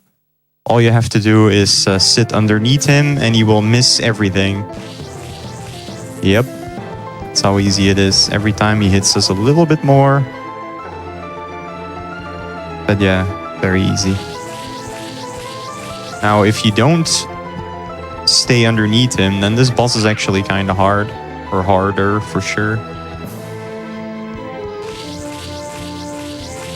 His hit animation doesn't even feel like a hit animation. It just looks like he has heartburn.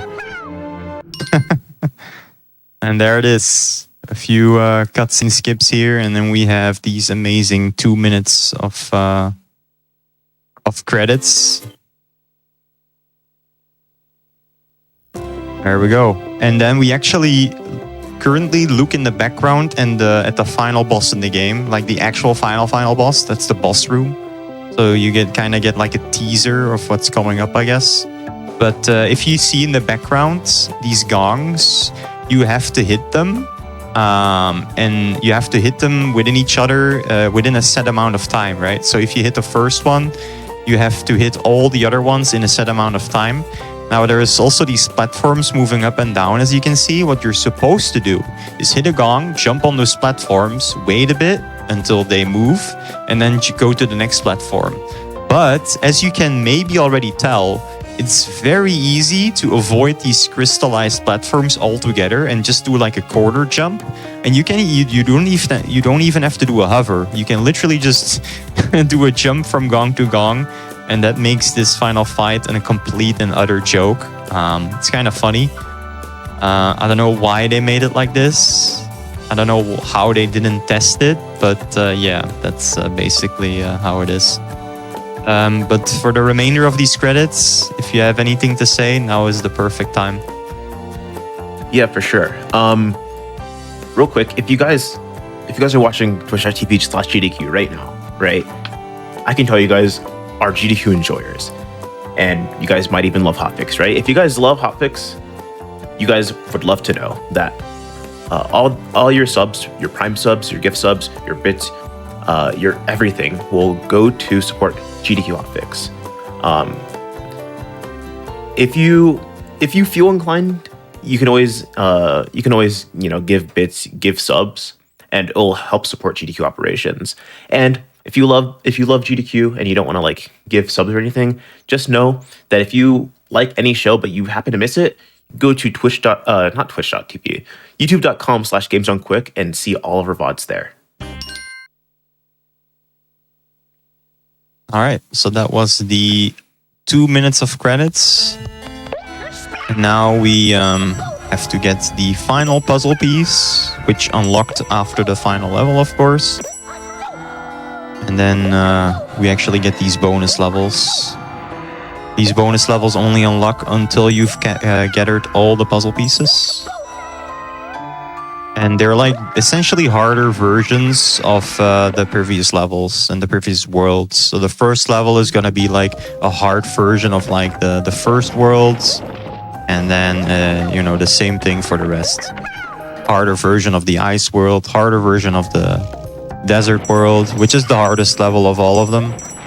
And then the harder version of the castle worlds. And then we get that other joke of a final boss fight that's going to be over in like a literal 10 seconds, which is ridiculous, but hey, it is what it is. I guess they were out of ideas and were a bit tired, and they stopped it right there and thought that was a decent idea to finish it. I don't know. But those harder levels are pretty cool, for sure. Especially the desert level is very difficult. And that is where I'm actually fearing for my life count a little bit, but hopefully we'll be fine. Alright, so 8 puzzle pieces and 2 lives only. It's gonna be tricky. So yeah. We get another cutscene. And this is where we start the harder levels now. Thankfully, there is one life pretty early on. I'm also going to get some gems for safety. And there is a life here up in a little bit on these platforms. Gonna kill this guy for safety as well. Alright.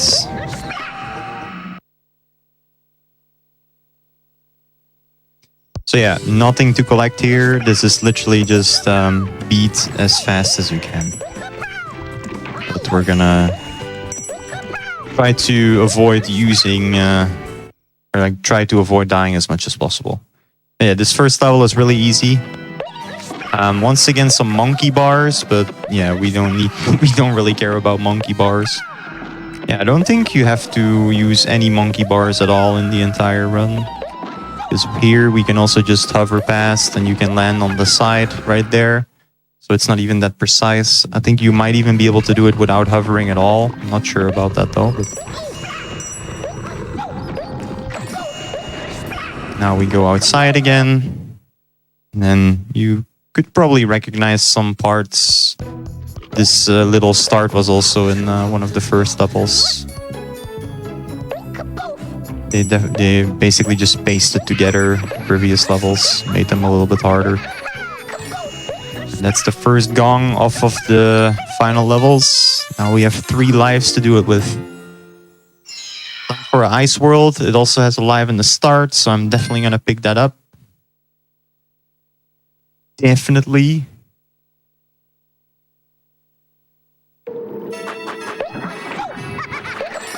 So we're gonna wait a little bit. And then we're gonna go. Ooh, that was actually scary because I was on 0 gems. But we made it.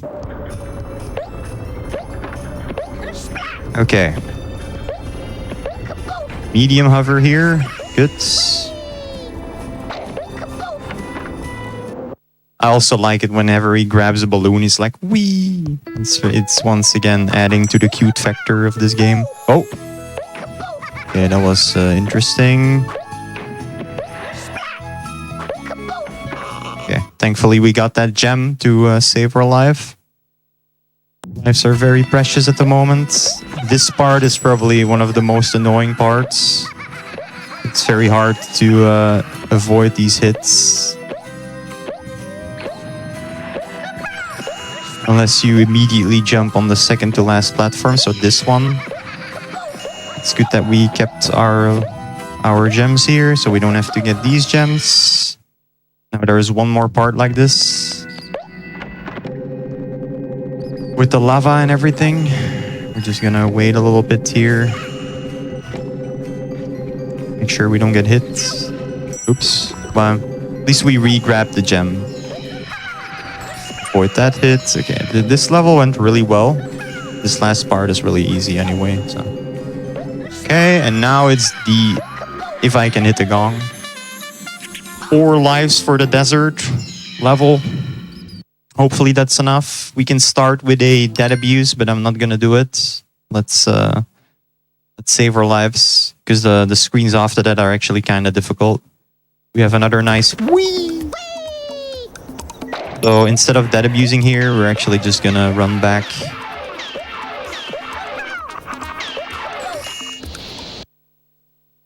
To save some lives at least. And now this part. Yeah, this part sucks. Oh god. Okay. Oh! Please.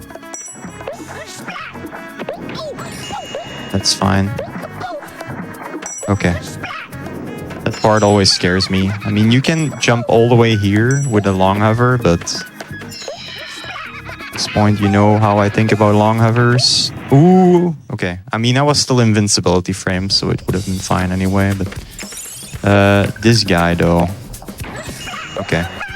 He didn't kill me. A lot of times he does. Let's get some gems.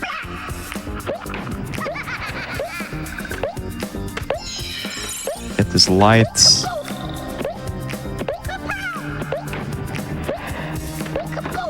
Okay. Hardest part is over, at least, of this desert level. Which is a good thing.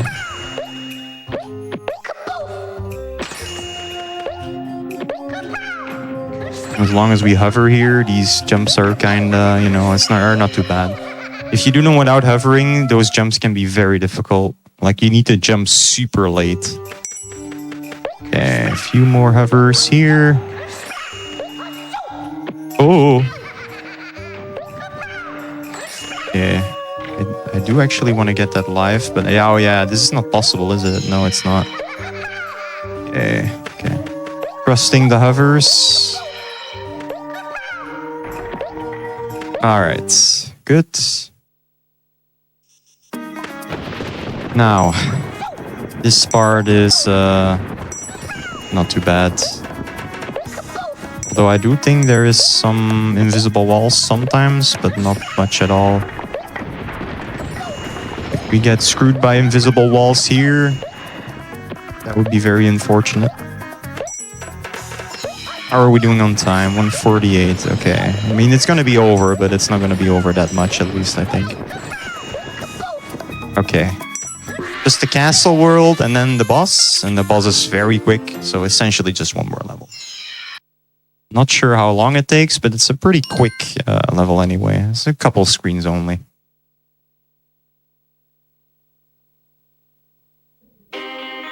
We do start this with a hover though to this platform, because otherwise, if you don't do that hover that I just did, then that guy will definitely kill you.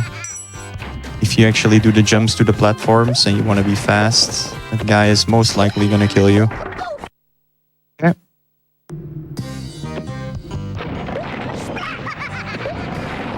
Oh my lord, okay. That was so scary. Holding on for dear life right there. Yeah. No! Okay. That's not good. Okay, 1 life. Well, essentially 2 lives. And also 1 more medium hover coming up. So... can't screw it up.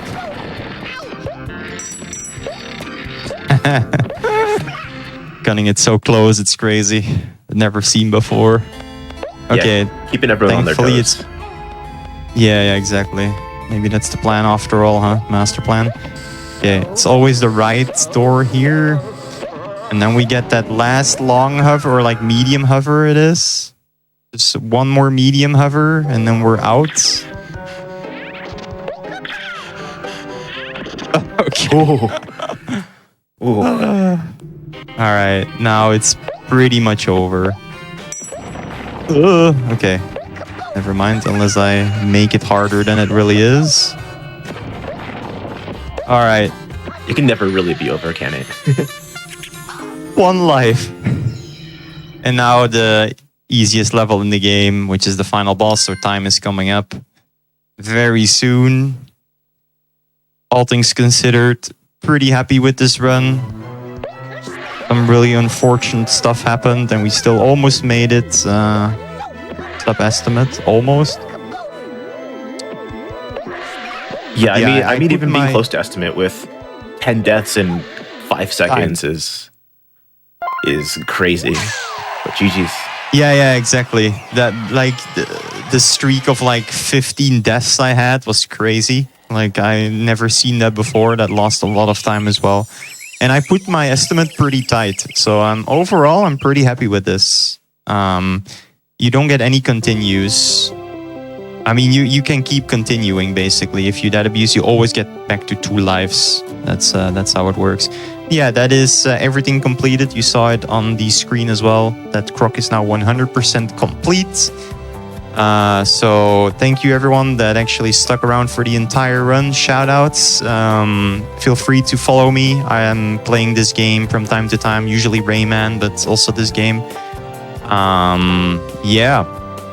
Thank you very much for GDQ for inviting me to run for this event, and very good luck to the next runner, who is playing Klonoa 2, if I'm not mistaken. Yes. Yeah, that's all for me.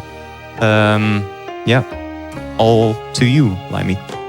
Yes, and like you said, stick around. We're about to have a quick wellness break. go up, stretch, get some water, and come right back in just a few minutes, and we'll be live with the second game for Going Places. And if you guys want to stick around after that, we'll be having Grudge Match, which I'm super excited for. I hope you guys stick around for that. We'll be back.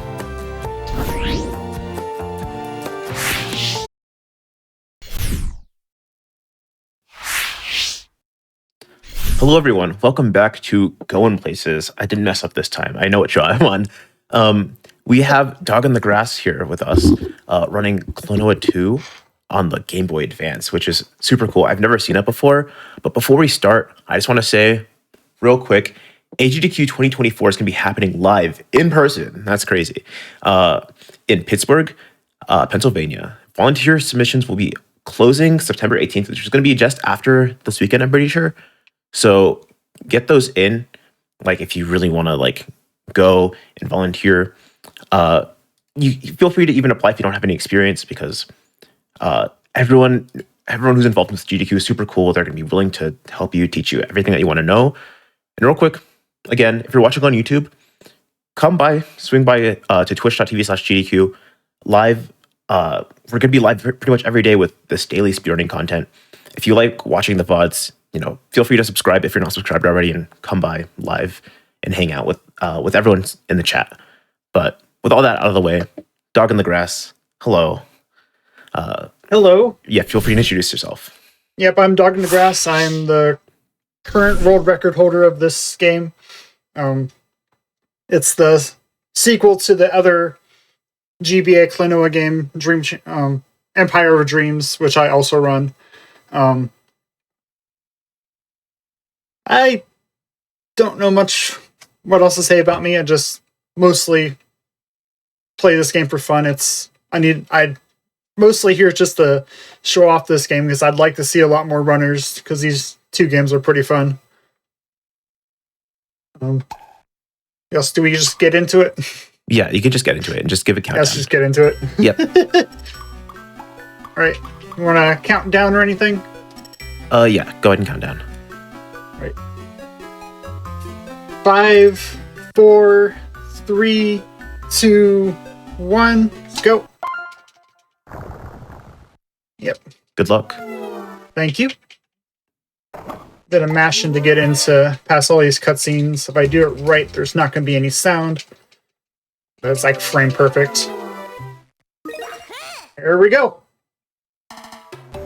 Basically, it's just run and jump. You can shoot to catch enemies, and when you're holding them, you can double jump. And the goal is to collect 3 of the Dreamstone, the stars. I think they're Dreamstones. These stars right here, and that opens up the door at the end. And let's get up here. There's one last one up here. Soup. And levels go by pretty fast. Oh yeah, that was pretty fast. Yeah, the first few levels are pretty fast, and it gets a little bit more involved later on in the game.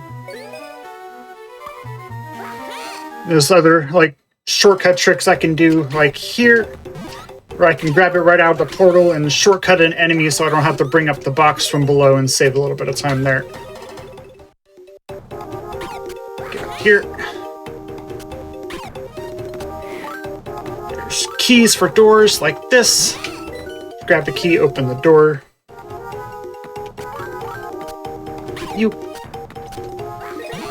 Come on. Yep, that one's pretty precise. It's like a very tricky angle you gotta get up from in there.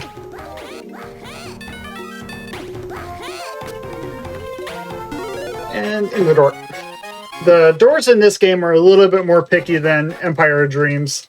You gotta be like mostly centered in them.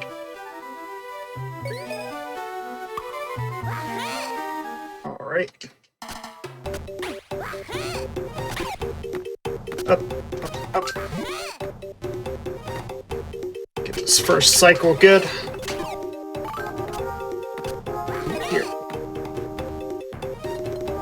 Yep. You played the like the Klonoa GBA games mostly, correct? Yeah, most of the GBA games. Like I've played the other two games casually, like the PlayStation ones. Those were pretty fun.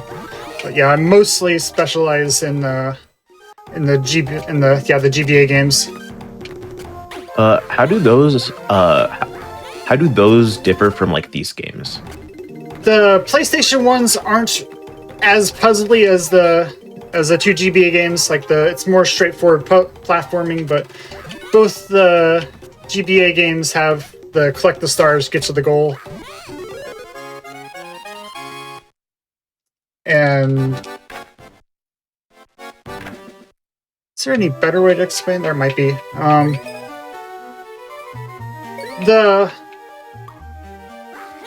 The PlayStation ones are 2.5D, and they have you can like shoot in the background and foreground and stuff to hit things, but the 2G games don't have that feature. Get there. I see, yeah, because I've only seen like the remakes. I haven't played any of the Klonoa games before. Yeah, certainly play those remakes because they're fun.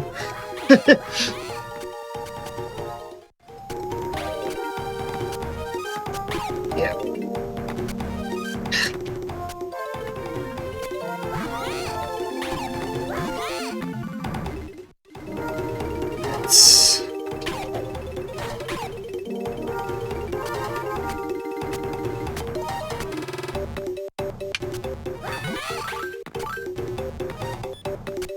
Go.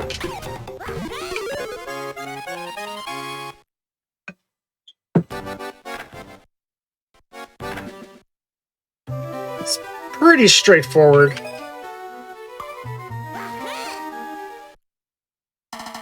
Yeah, I'm kind of just like super entranced by this because it's like so fast. Yeah, it's really tight, and I really love the controls in this game. Cause I'm going to be attempting a little damage boost here. Oh, didn't get it. But it does save like 10 seconds if I can get it first try. Yep. Right up here. That old nippy thing, we can bring in enemies from other rooms, which can be used in... Yep.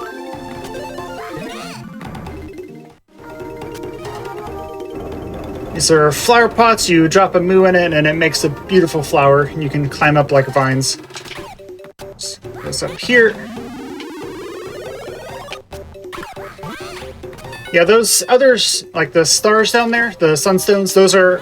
You collect all those in all the levels, and that opens up the extra levels, but I'm not showing that off because I just got to do any %, which skips like half the game.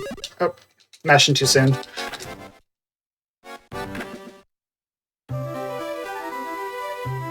Yeah, with a game like this, I feel like 100% is just like a totally different game than just like... It is a very different game 100%, especially with some of the board stages I'll show you later, because those can get really tricky to 100%. I'm going to go for a little bit of a safer strat in this room. Can I get that? No. Because there's a strat I like to go in this room, but if I miss it, it costs like 30 seconds. I'm going to just take the long way around here. I can sometimes sneak this box through that gate. You're not normally meant to do that. Get this key. I'm going to try a new strat here, though. See if I can get it. Nope. Okay. It is possible to, like, sneak a box between rooms, but it's very, very precise. Get up there. There we go. Yeah, so much respect for going for new strats, even if you don't hit them, just because I feel like going for stuff you're not super practiced in is, like, impossible. Yeah.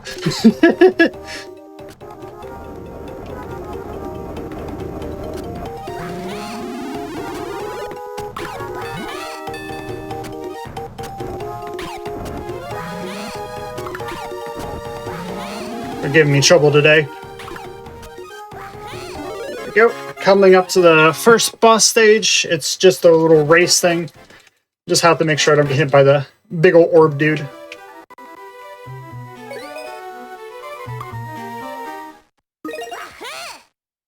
Right. Yep. There's the big boy right there. Reminds me of Meta Knight for some reason. Probably just the mask. And it's just like a straightforward platformer stage. You can throw things back to stop it, but I don't really need to bother with that.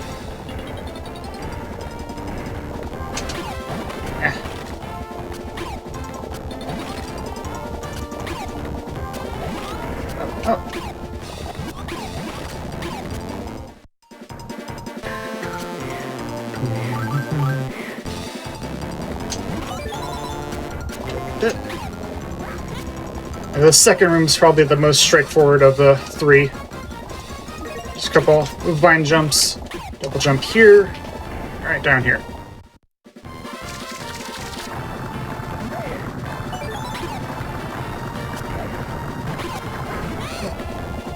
You're making this look so easy, but I feel like casually, you're just gonna be constantly like seeing the orb guy. Yeah, playing casually, it's a really big panic, especially if you're going for 100%, because that guy gets really close.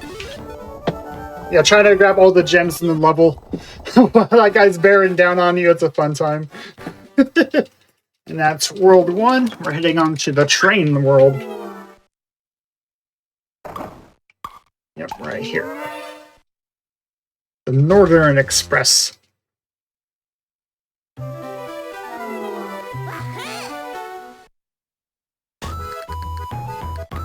And it's juice the wind, you go straight up, and you can't control until you hit the top.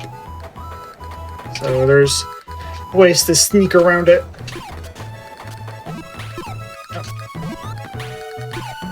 Sneak this guy under here, saves a little time.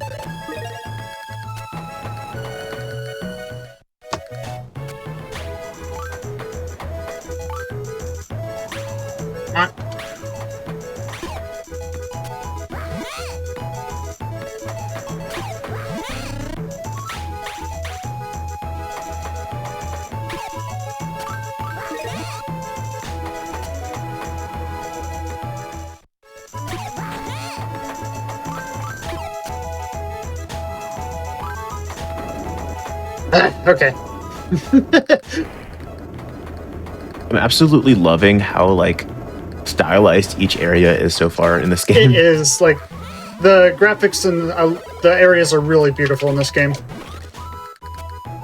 I meant to break this box on the way up, but I threw it into the pot instead. So I have to take a little time here.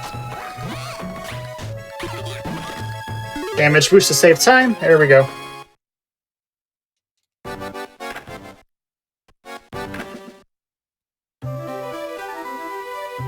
Yeah, this game looks super great, especially for a Game Boy game. It is, yeah. It's one of my favorite GBA games.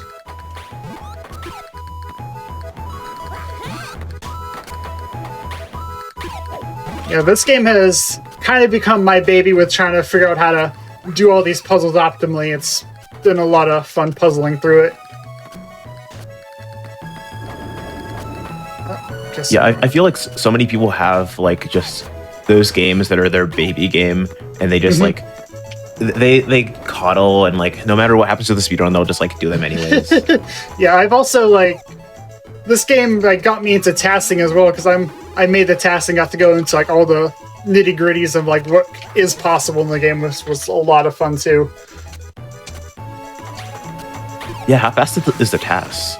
The task is like 55 minutes, which is crazy because like my world record is 1 hour and 2 minutes, and like probably like closer to 1 hour and 3. So I think it is possible to get under an hour if I like bear down to a grind, which I would love to see for this game, because the Empire of Dreams is already under an hour too. Yeah, that sounds incredible. I love just those games where like the tasks are super close to like the best human times. Yeah. Because they're just so optimized. Making it? Oh, no. Yeah, these spikers get in the way a lot.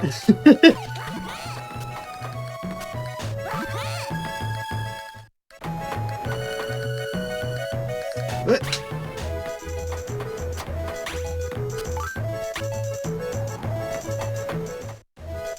Yeah, another little subtle tech I'm doing is if I press A and B at the same time in the air, it kind of delays my jump and it kind of breaks my momentum downwards, which can save some time. And extend jumps.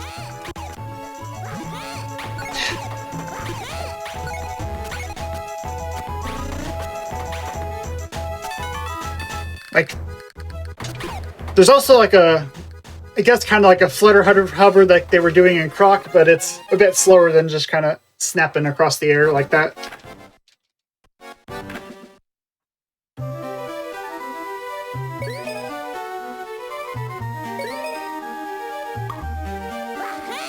Five, making good time, I think. Yeah, seeing some of these puzzle solves is just like crazy. Like you're just going through it so fast. Yeah, like shortcuts to the puzzles too. Probably just grab him. Yep.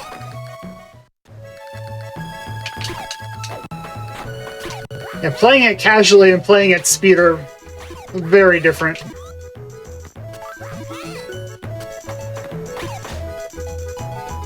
Especially like mostly in World 5, there's going to be a lot of stuff I'm going for that is definitely not the intended solution. Yeah, I feel that too, because one of the games I run, Sonic Boom Fire and Ice, like playing it casually is like pretty slow and there's like a bunch of automation. But like in the speedrun, there's so many like skips for even just like the automation, and just like there's like a while where I was doing this challenge where I was just trying to beat as many stages without touching the ground as possible. Where like if I get hit, like I just go back all the way to the beginning of the stage. It was super fun, but it was like so difficult. It was just a completely different game at that point. Yeah, like that room right there is definitely not the intended solution, because you can just kind of sneak a block under that little ridge there, and you can just jump up. Which way do I hold? Yep, left. Okay. Under check.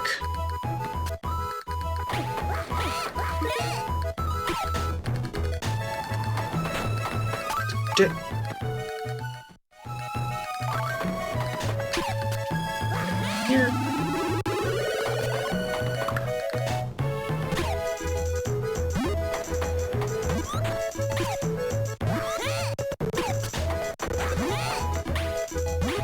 Come on.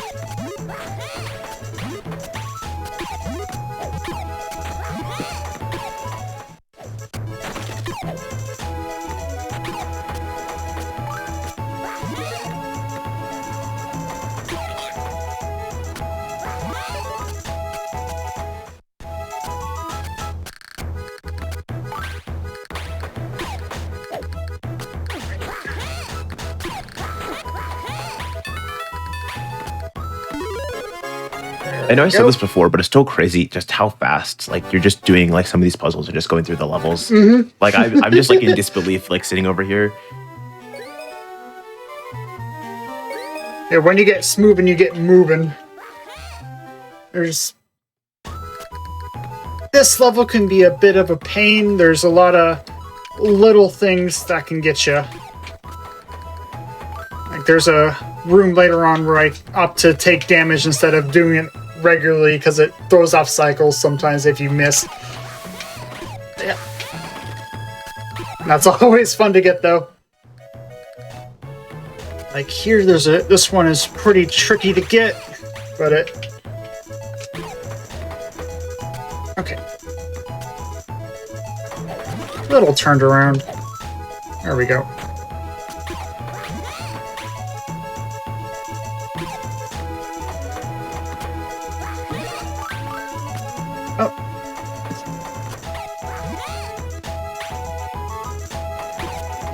Go. Yeah, right here. Nope. Let's get that.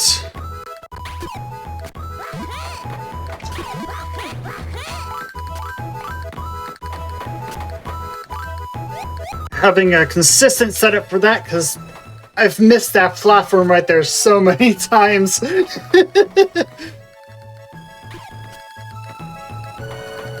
And these guys are a pain too. I don't like them.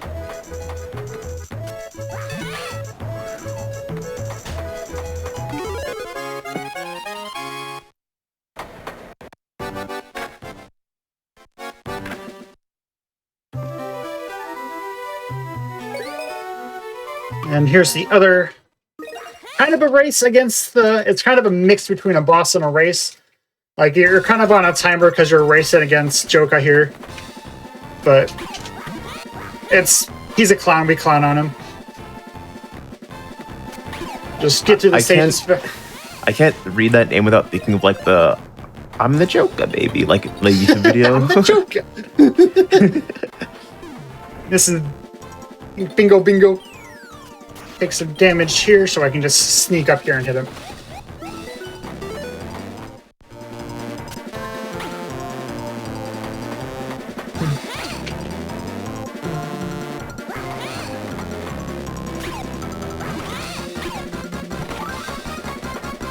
Can I get this, please?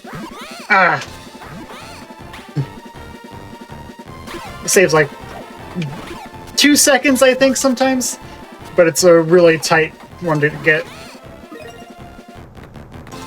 And these rocks fall at all like the same places, so it's the same pattern every time. I don't really have to worry about guessing where these are going to be.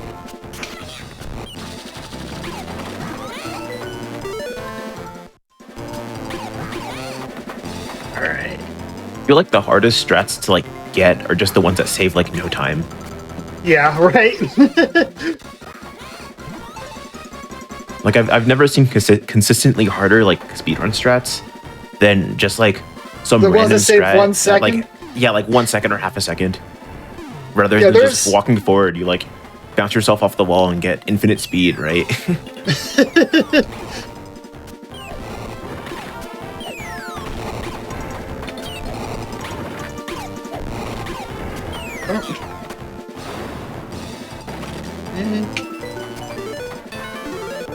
I love how it just makes all the sounds at the end there. It's so good.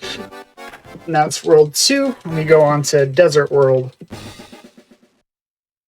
How many worlds are there in this game? There's 5. There's 4 4 cardinal directions and a center. The Eastern Desert. We get to introduce the bombs. The boomies. These guys. They have a countdown, they explode when they hit 0.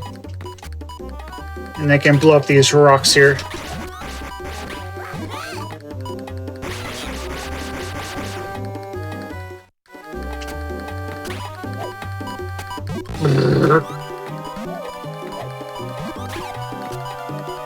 I position him right, I won't get hit.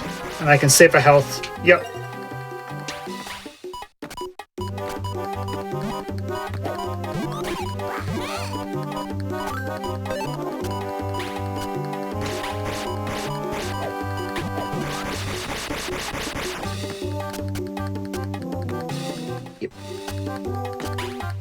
I get this for you too.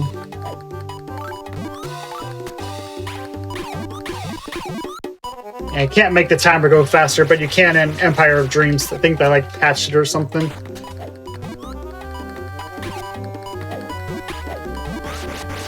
That was actually a pretty close call. I almost blew it up and had to restart the room there. I can just... that. There we go. And I'll take this box with me. Just for fun. Just for fun.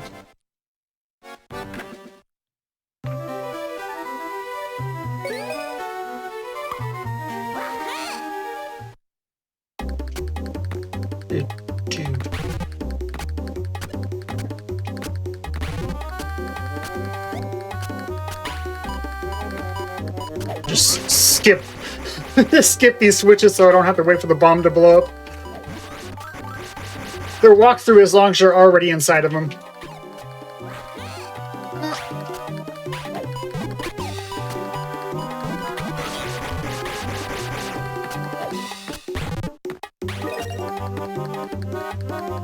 And the switches are weird because when you hit them with the bomb, they stay intangible for a very long time. And this room, the waiting. I haven't found a good cycle to get these guys through this door earlier. You just kind of have to wait.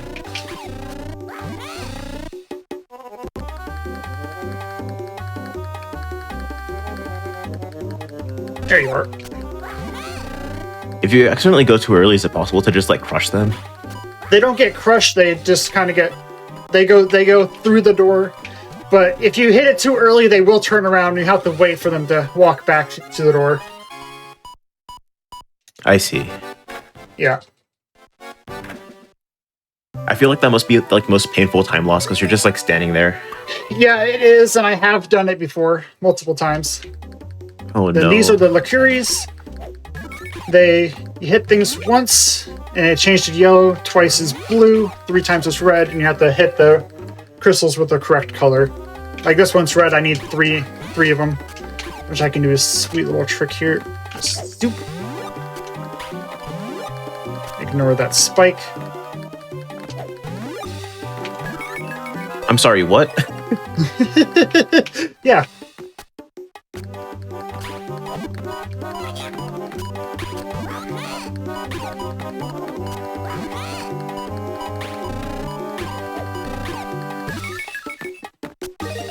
Some of these puzzles go by really quick when you know what you're doing.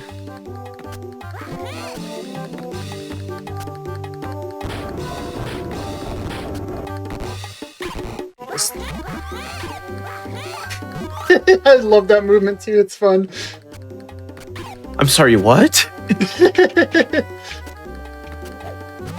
This game's crazy. Everyone in chat should go out and run this. Yeah, come on, it's fun. Yeah, I think I have started to prefer this one over Empire Dreams because there's a lot of fun puzzle tech and quick saves and skips and stuff.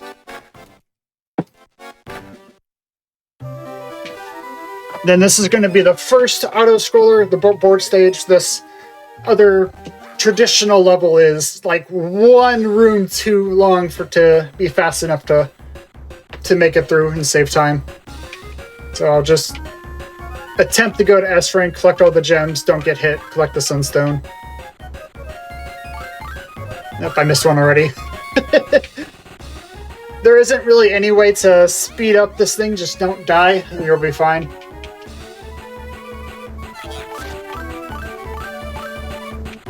Yeah, there's 3 of them in the any percent run. There's also like, I think, yeah, 3 of these board stages and 2 of the regular auto scrollers. We'll see the other auto scroller later in this world too.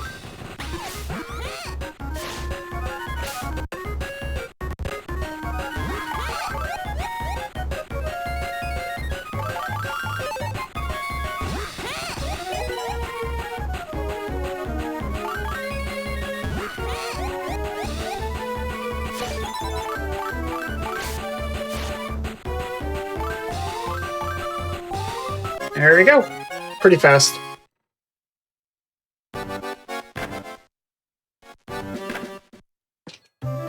And probably my favorite level of the world. Just a lot of fun stuff. Hey, got it. That's crazy. Like, it's a bit tighter, but it doesn't save or lose that much time. This is the fun part. Just zoop. I can right over top of those. Don't have to bother with switching those around. Come over here. There's a lot of funky physics going on with those arrows. Yeah, there's so many interesting puzzle solves so far with them. Mm-hmm.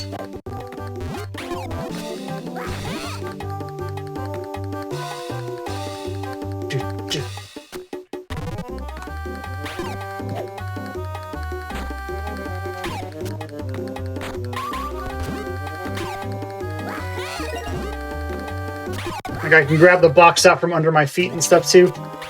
I could. And it comes back up just when you need it in time. Yep.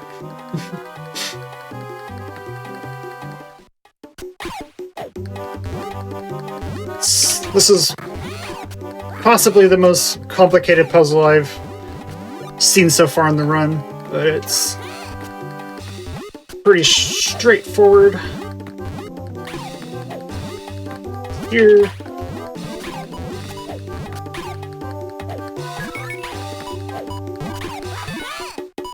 Yeah, complicated was right. Yep. There's a lot of moving parts. Yeah, and that was in 3.5 that we skipped for the board stage. That has a lot of them. This other stage I'm not gonna go to 3.8 because it is a meat grinder that is designed to waste your time, so it is not viable in any percent. So it's just a pretty straightforward auto-scroller. Like, it gets tricky if you go for all the gems and stuff, but I don't have to worry about that so much in any percent.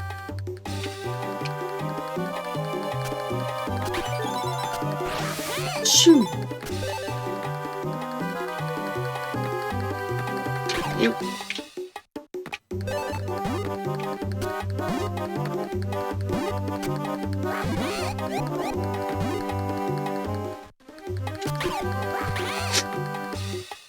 I also like this part here. It's got these little blocks here that I think they disappear if you stand on them too long. I forget.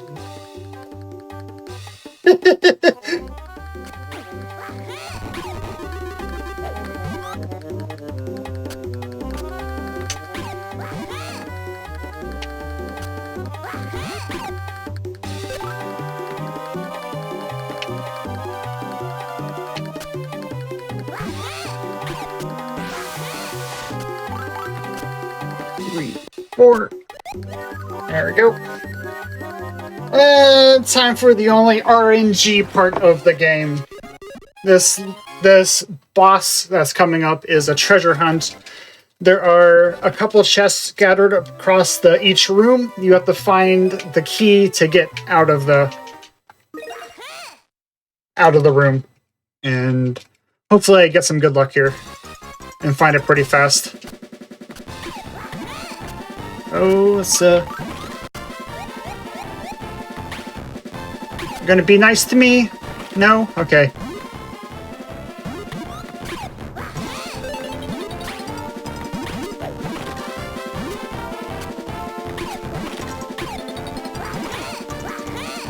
Oh, okay.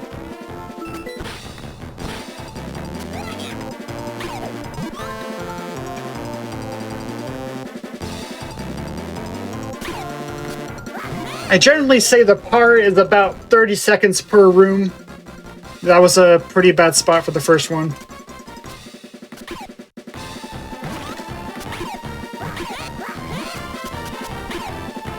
Come on, please?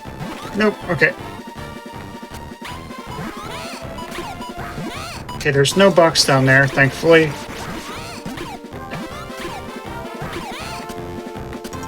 Oh, you're giving me that one, okay.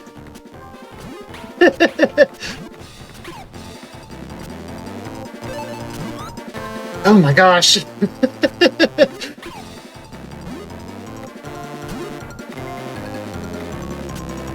Alright, last chest. That was the actual last chest I could have been in? Yeah. That's so unlucky. Yeah, it was the second to last one in the previous room. There's no chest here, there's one down there.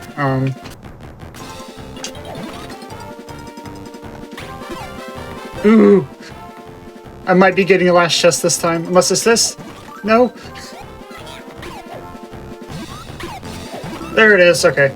Not terrible. But we also did pass 3 locations. The worst place I've seen is right up top of here. Ooh, 125. Yeah, that was pretty bad luck on this one. Yep. And we go into the wet world. You said that was like the only like completely RNG level in that? That's the only RNG, like really RNG stuff I've seen in the game. Okay. Which just chest locations. That's not too bad then. Yep. And this is the water level. And it has a little bit different physics. It's slower to turn around and move and stuff, but it also has some weird tech because you can kind of clip up onto these ledges if you jump at them right.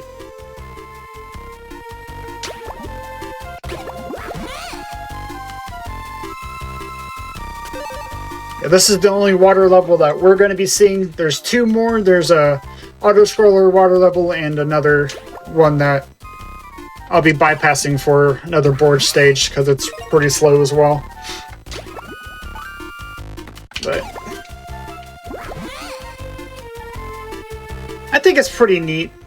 It just has some different tech than what's normally seen in the game.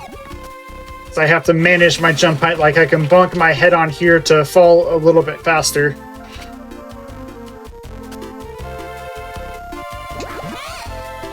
Making that.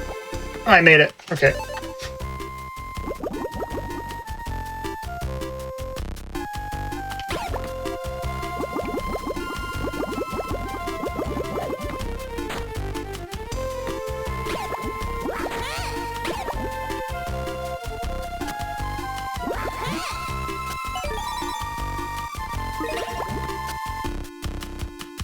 I think I'm making a fast cycle.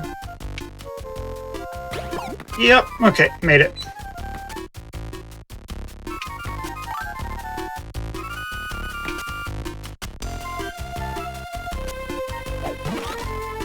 I made sure I didn't want to double jump by accident and lose my move and had to go all the way back down there. That loses a ton of time because you're moving so slowly.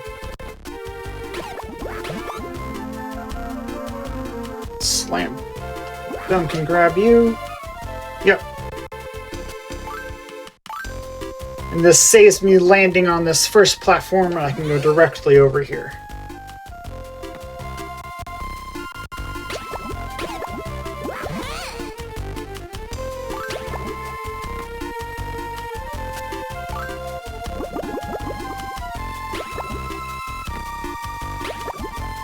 A little jump extend goes a long way underwater.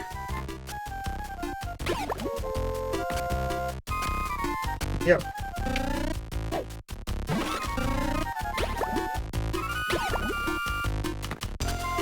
This fast? Yeah. Yep. Okay, that was a really clean 4-1. Nice.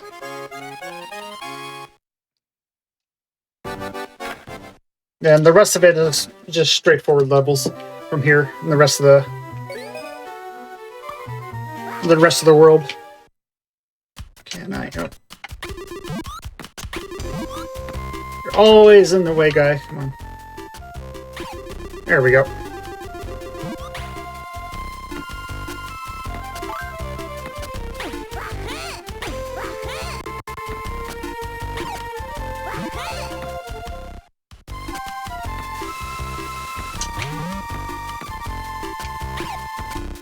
Yeah, I'm agreeing with chat on this last level. Like, who built that submarine?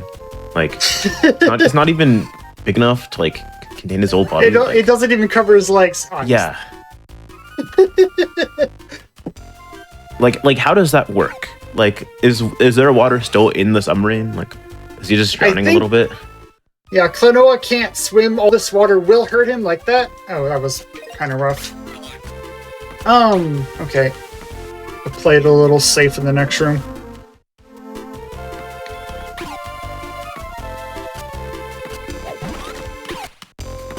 A little safe. Close enough.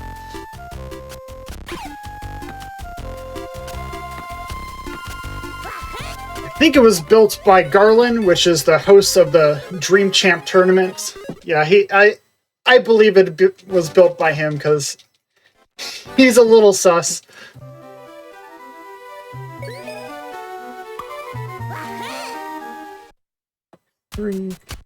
If I said what I wanted to say about people being sus, GDQ would not like me. So I'm gonna keep it to myself.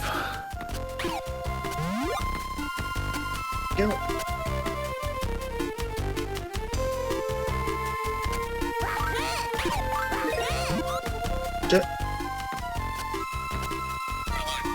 What am I doing?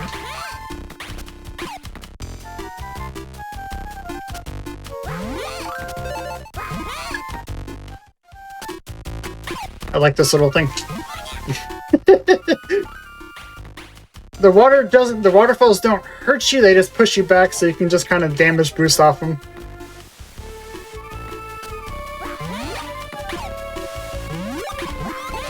I saw you do it, okay.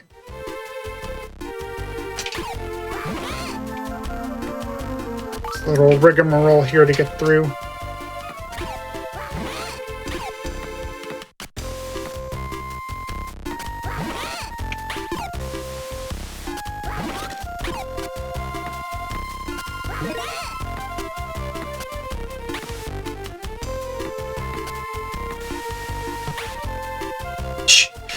It popped it right as I tried throwing it. Here.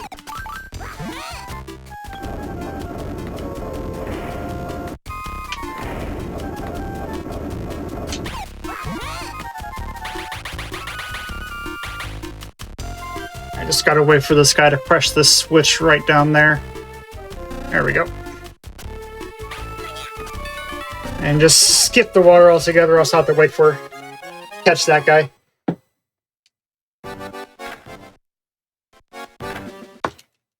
Here's another board stage. This is when the board stages start getting pick up a little more life-threatening. This, if you're not paying attention, this one can get you.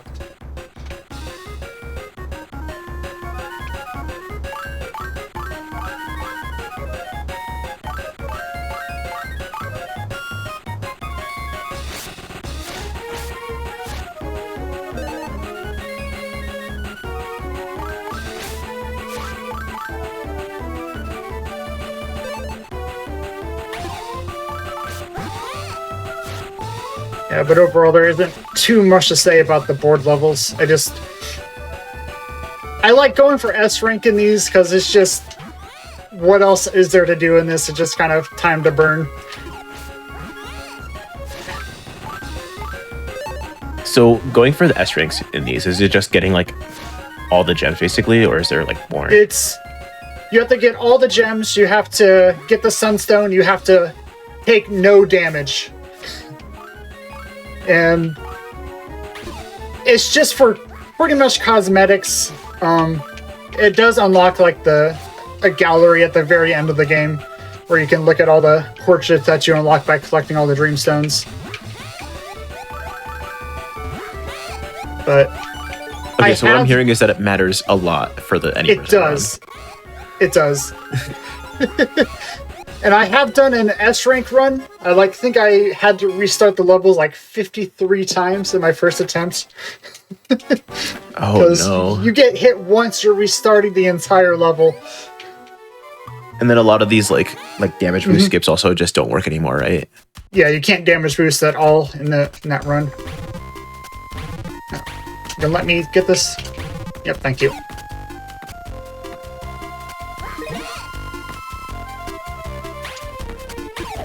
Need you.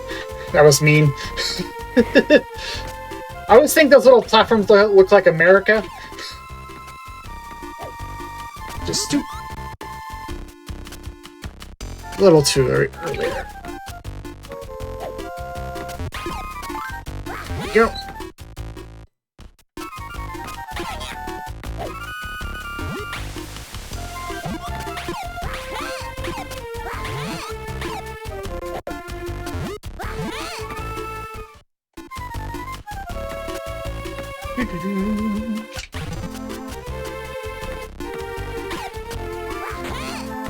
I think the intended solution is to hit the switch, hit it again, throw the block, whatever. I don't really. It sounds so much longer than like whatever you've been doing. Yeah. Like if you can just kind of cheat a block under somewhere, it is always a lot faster.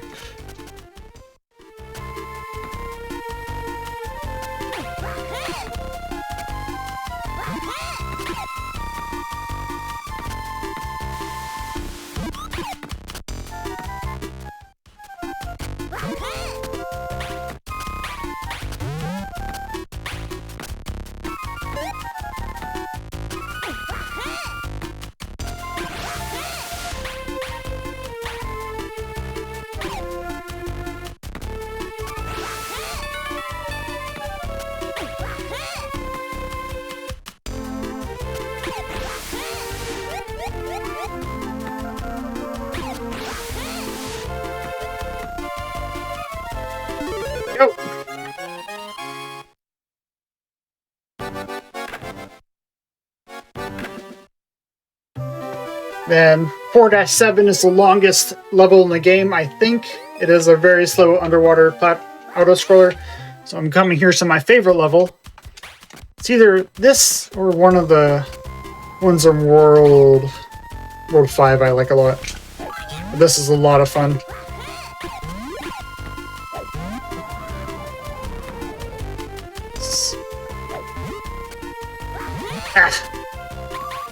Well.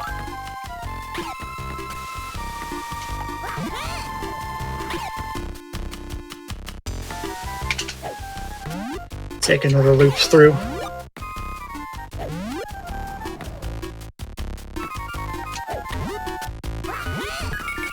There we go.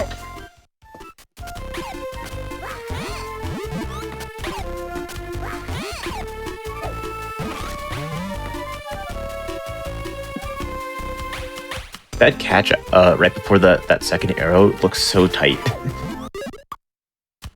It does. This right there? Yeah.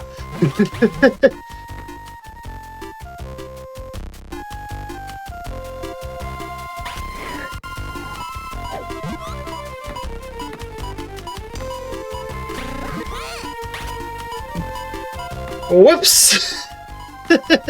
I'll have to take another loop around here too. If I grabbed him, I would have made that first cycle. But I'm slipping up on this level a little bit.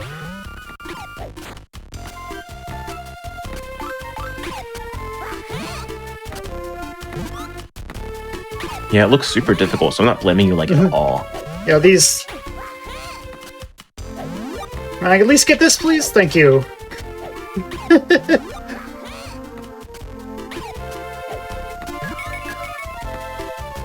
Yeah, some of the tricks in this one are pretty tight, but they're really fun to hit.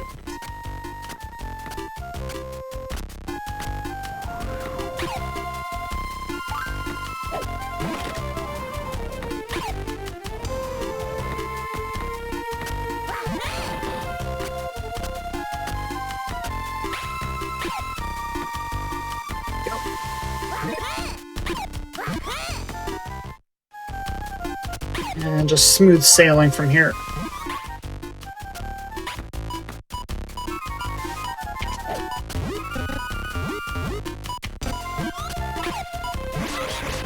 Hit it so it blows up early, saves a lot of time.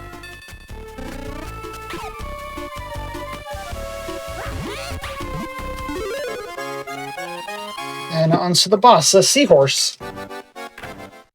That could be a pain if you let it get out of control a little bit. It's another race level, but I also ignore my opponent, so it doesn't matter too much that it's a race.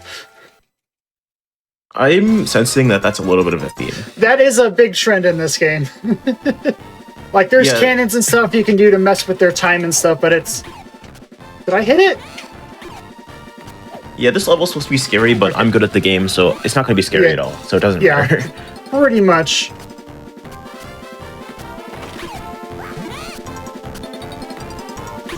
I think the cannons show up later. Yeah, they have cannons like that, where if you like throw an enemy in there, it'll pause your opponent for a little bit to give you more time. But like, yeah, if you're good at the game, don't worry about it. Pepperoni and green peppers, pepperoni, mushrooms, olives, chives.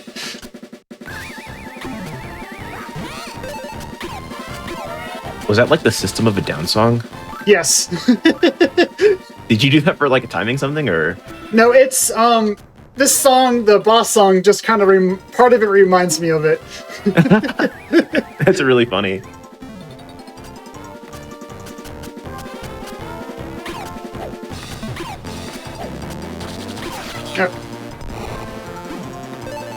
There's plenty of health, so it doesn't matter too much. And turn around. Bap, bap. This part right here. Pepperoni, mushrooms, olives, chives. That's so funny. There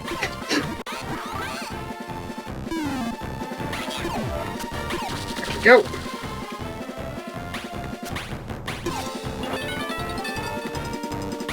Make sure not to get sniped by that guy. Ooh, 96, that's a pretty good time. Alright, in the final world, which is also my favorite, mostly because the music just bops. Garland's Castle.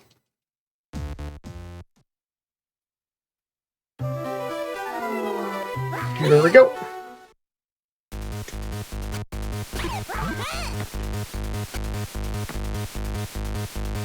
Yeah, just coming to this world on like a really good pace, it's a jam.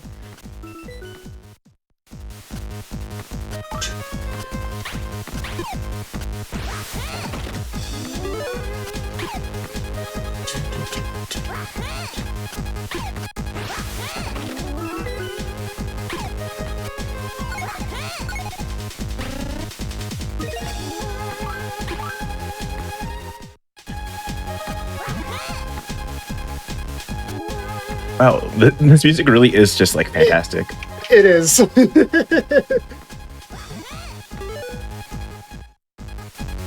Comes a little more shenanigans. Ignore the puzzle entirely. Oh. Get in there.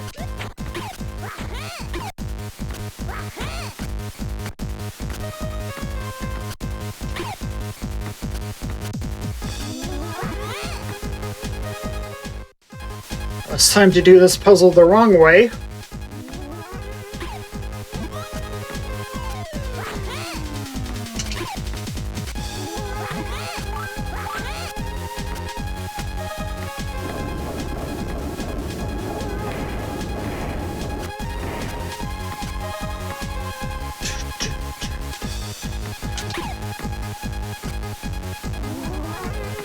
I normally have to push this fire plat all the way to the right, and it takes forever. But I can just do that. I didn't know what you were cooking there, and the solution was just crazy. Yeah. I cannot believe that was a solution that you were cooking. I was about to say, you know, a solve's a solve. Like, it's not A solve's wrong, a solve. It's just kind of a roundabout. I understand what you mean now by wrong way. Yeah.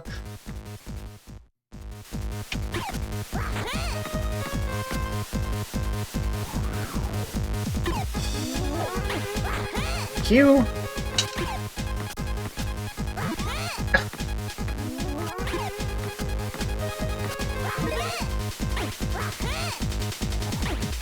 Bend over.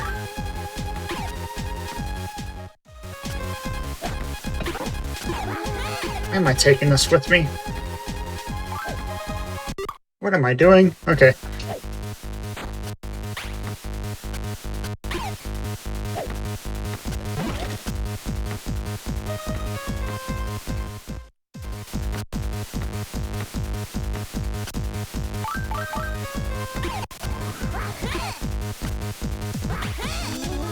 Get the shenanigans. Yep, shenanigans.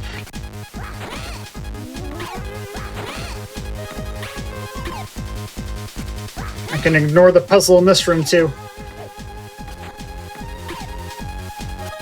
There are puzzles in this game?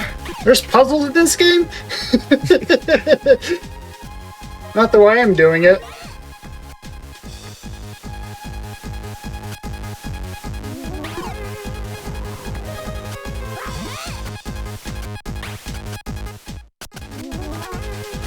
Puzzles in my speedrun? Not on going places. Live every other Friday. Starting at 4 Eastern.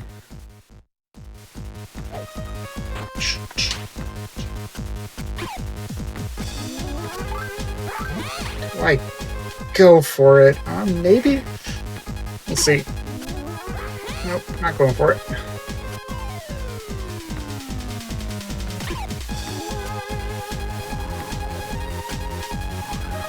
Stop.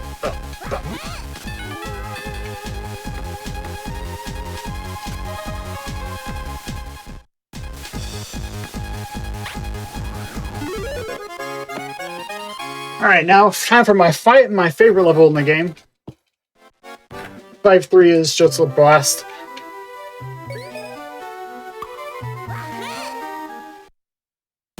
start off with some of this. Maybe some of this. Just a little bit of this. Just a little bit of this. You did say earlier that there were 5 worlds, right? Yeah, there's 5 worlds. This is the last world. Okay. So we're approaching the end of the game. Yeah, we're most of the way through this run. And I can't believe I totally forgot to even mention this. Where can people find you? Like, I know you don't really stream on Twitch, but like, do you have like a Twitch. channel? I'm in the Klonoa Discord server, like the Speedrun server. For YouTube, for my speedrun stuff is Dog in the Grass 2. My Pokemon animation stuff's on Dog in the Grass, like, regular. So it just... I might post a link in Twitch chat afterwards. Like, I'm not too concerned. Just look for Dog in the Grass. You'll probably find me anywhere. I'm on Neopets too if you want to look there. Yeah, and you know, where can people start running this game? Because like this game is absolutely sick, and you want people to start running. So, like, where's a good place to start? A good place to start, like, honestly, just like pick it up, play it casually first. Like, play Empire of Dreams. The physics are like exactly the same, pretty much. So it's good to 6, 7, 8, 9, 10, 11, 12, 13. Okay. Yeah, come join the Klonoa Speedrun Discord. I'm on there. We're currently like casting the Empire of Dreams with Tampa. There we go. And yeah, I think it was on the Wii U Virtual Console. I don't know if it's in the GBA Switch Online yet. I'll have to check on that.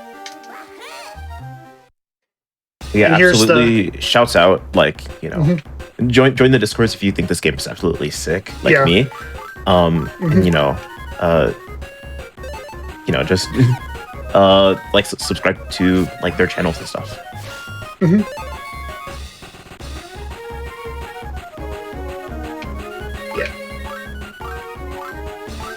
Yeah, this...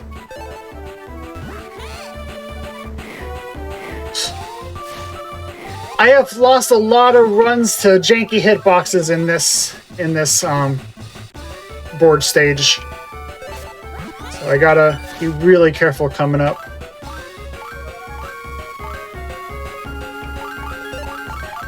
Yeah, right here. Alright, you, please. Thank you. Okay, I'm good. That was scary.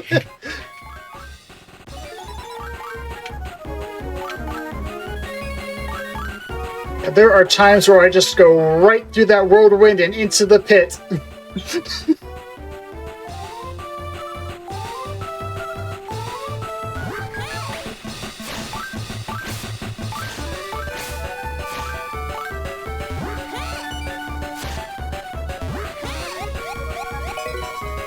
Hey.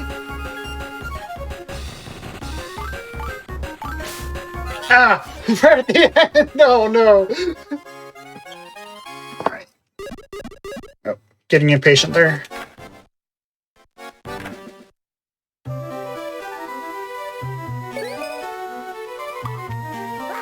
And boing!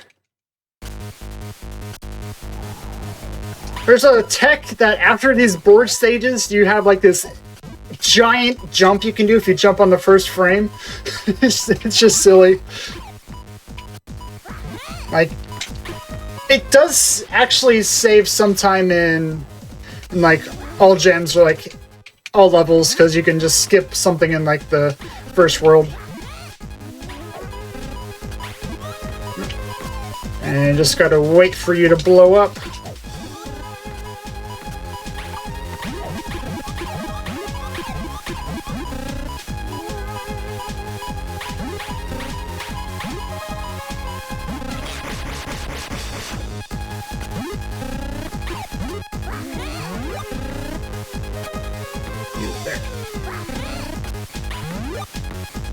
I really like the camera. Like, if you hold down R, you can move the camera around, lets you look at the entire level. I like it for little blind just sections like that, so I can see where I have to throw it.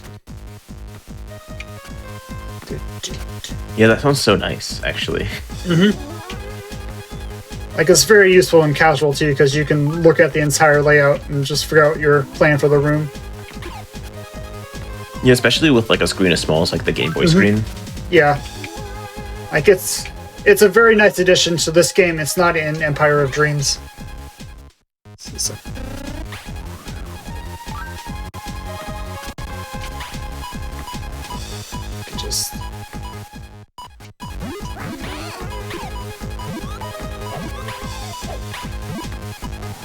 Oh, no. Okay.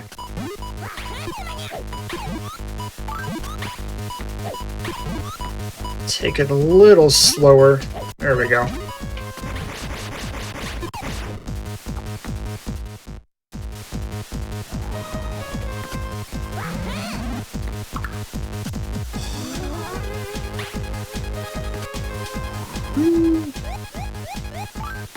Trying to think if these two rooms are the most complicated puzzle. Like, they're not if you count the extra stages, but in like the main game, any percent is.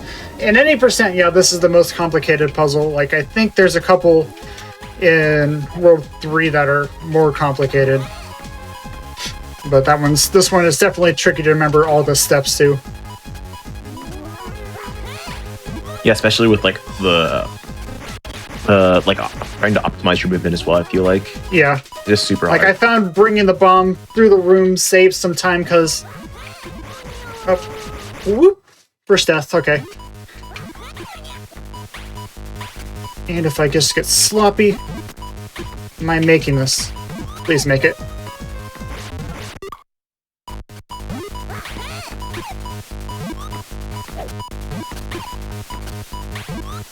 Okay, there we go.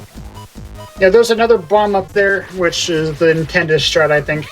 But you can save like 15 seconds doing optimally by just bringing an extra bomb from room to room. Go.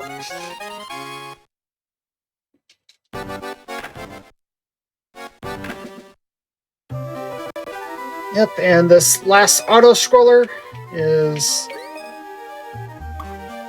actually kind of tough, especially at the very end. There's a little section that we have to like time pretty well. I have lost a couple runs, like several runs to this level, because it's just a big bottomless pit coming up after you. Scarier than any of the bosses so far. So far, yeah.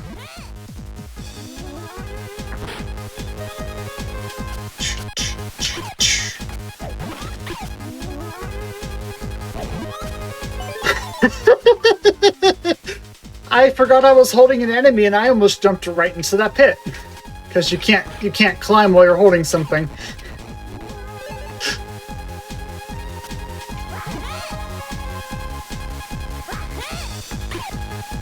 There's a little secret rope here.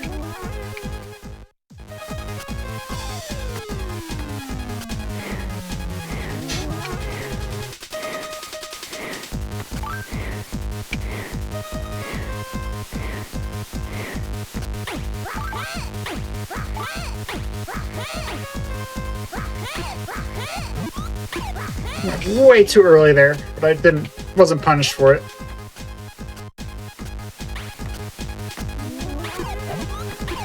I thought you were just swagging out, honestly. A little bit. If you didn't tell me that that was scary, I just would have assumed that was just another day at the speedrun, you know? I wait for these DDR arrows. Yeah, there we go. And then there's a double feature boss coming up. Like another race than a proper boss.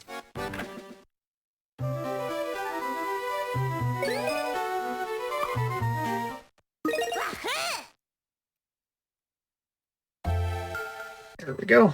Once again, ignoring my opponents as I just barge forward.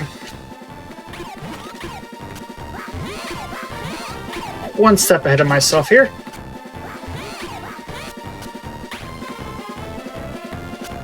Will I get this? I got it. Yep. kind of clip the bomb like right into the little block there to save a little bit of time on the switch.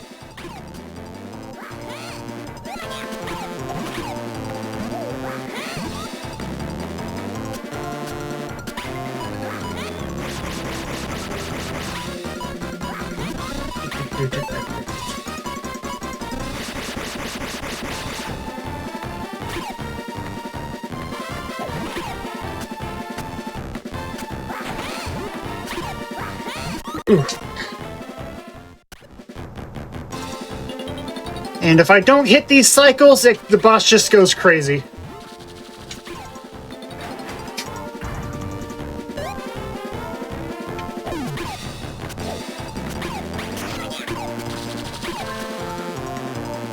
All right. Uh-oh.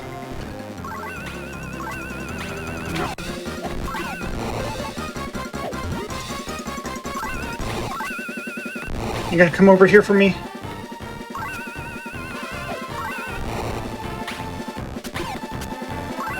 Can I just...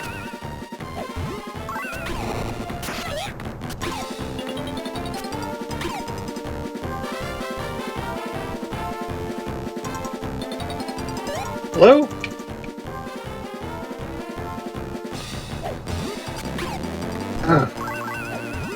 Thank you. Okay.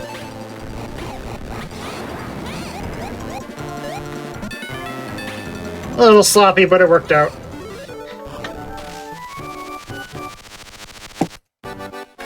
And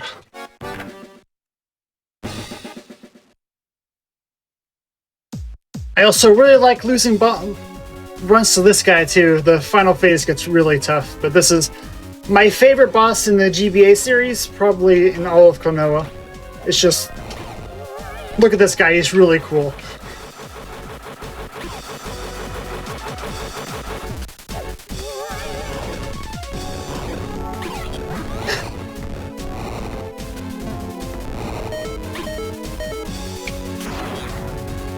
Uh-oh.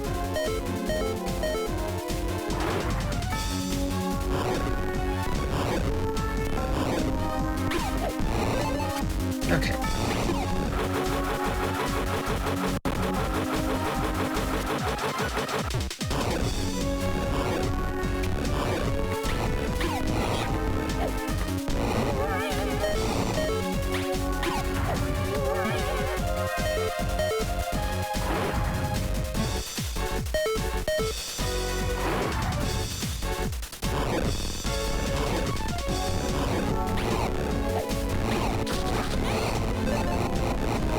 Hey! Gonna play it a little safe here, but I should be all full up here. Yeah.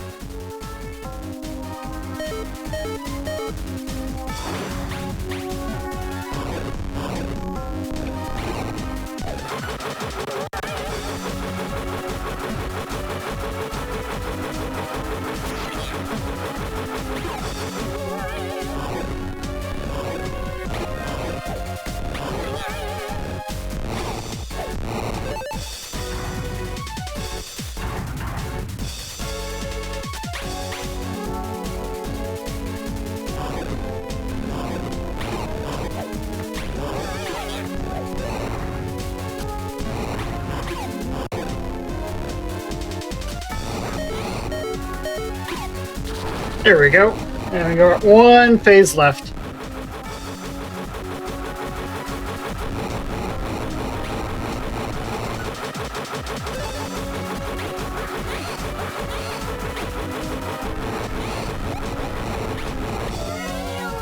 Oh man.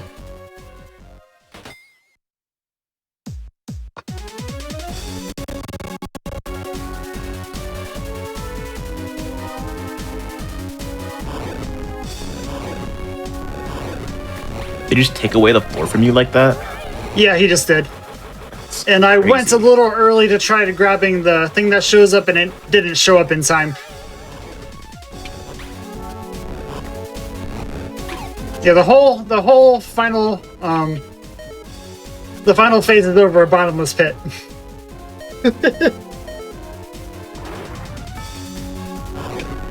It looks so scary. It is. And it's really stressful when you're on a good pace.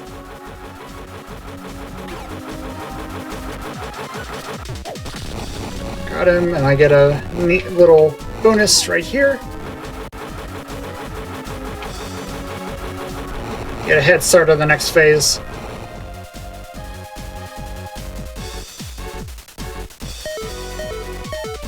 I love how the slow guy spins.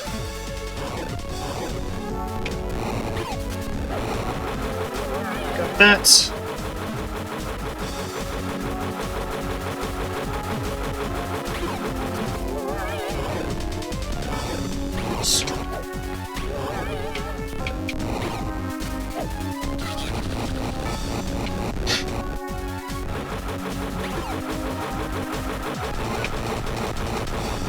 Alright. Yeah. Lure goes away there, and you're left dangling on these things. Take my time a little bit here.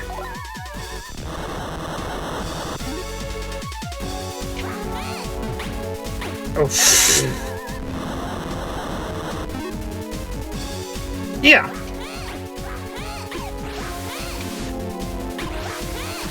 Alright, and time will come up on the third hit. There. And if you fall in that pit, you will have to restart after you defeat him. There we go, that's Klonoa 2, Dream Champ Tournament. GG's. What was my time? It's looking like about a 110. Yeah, 110.02. That's decent.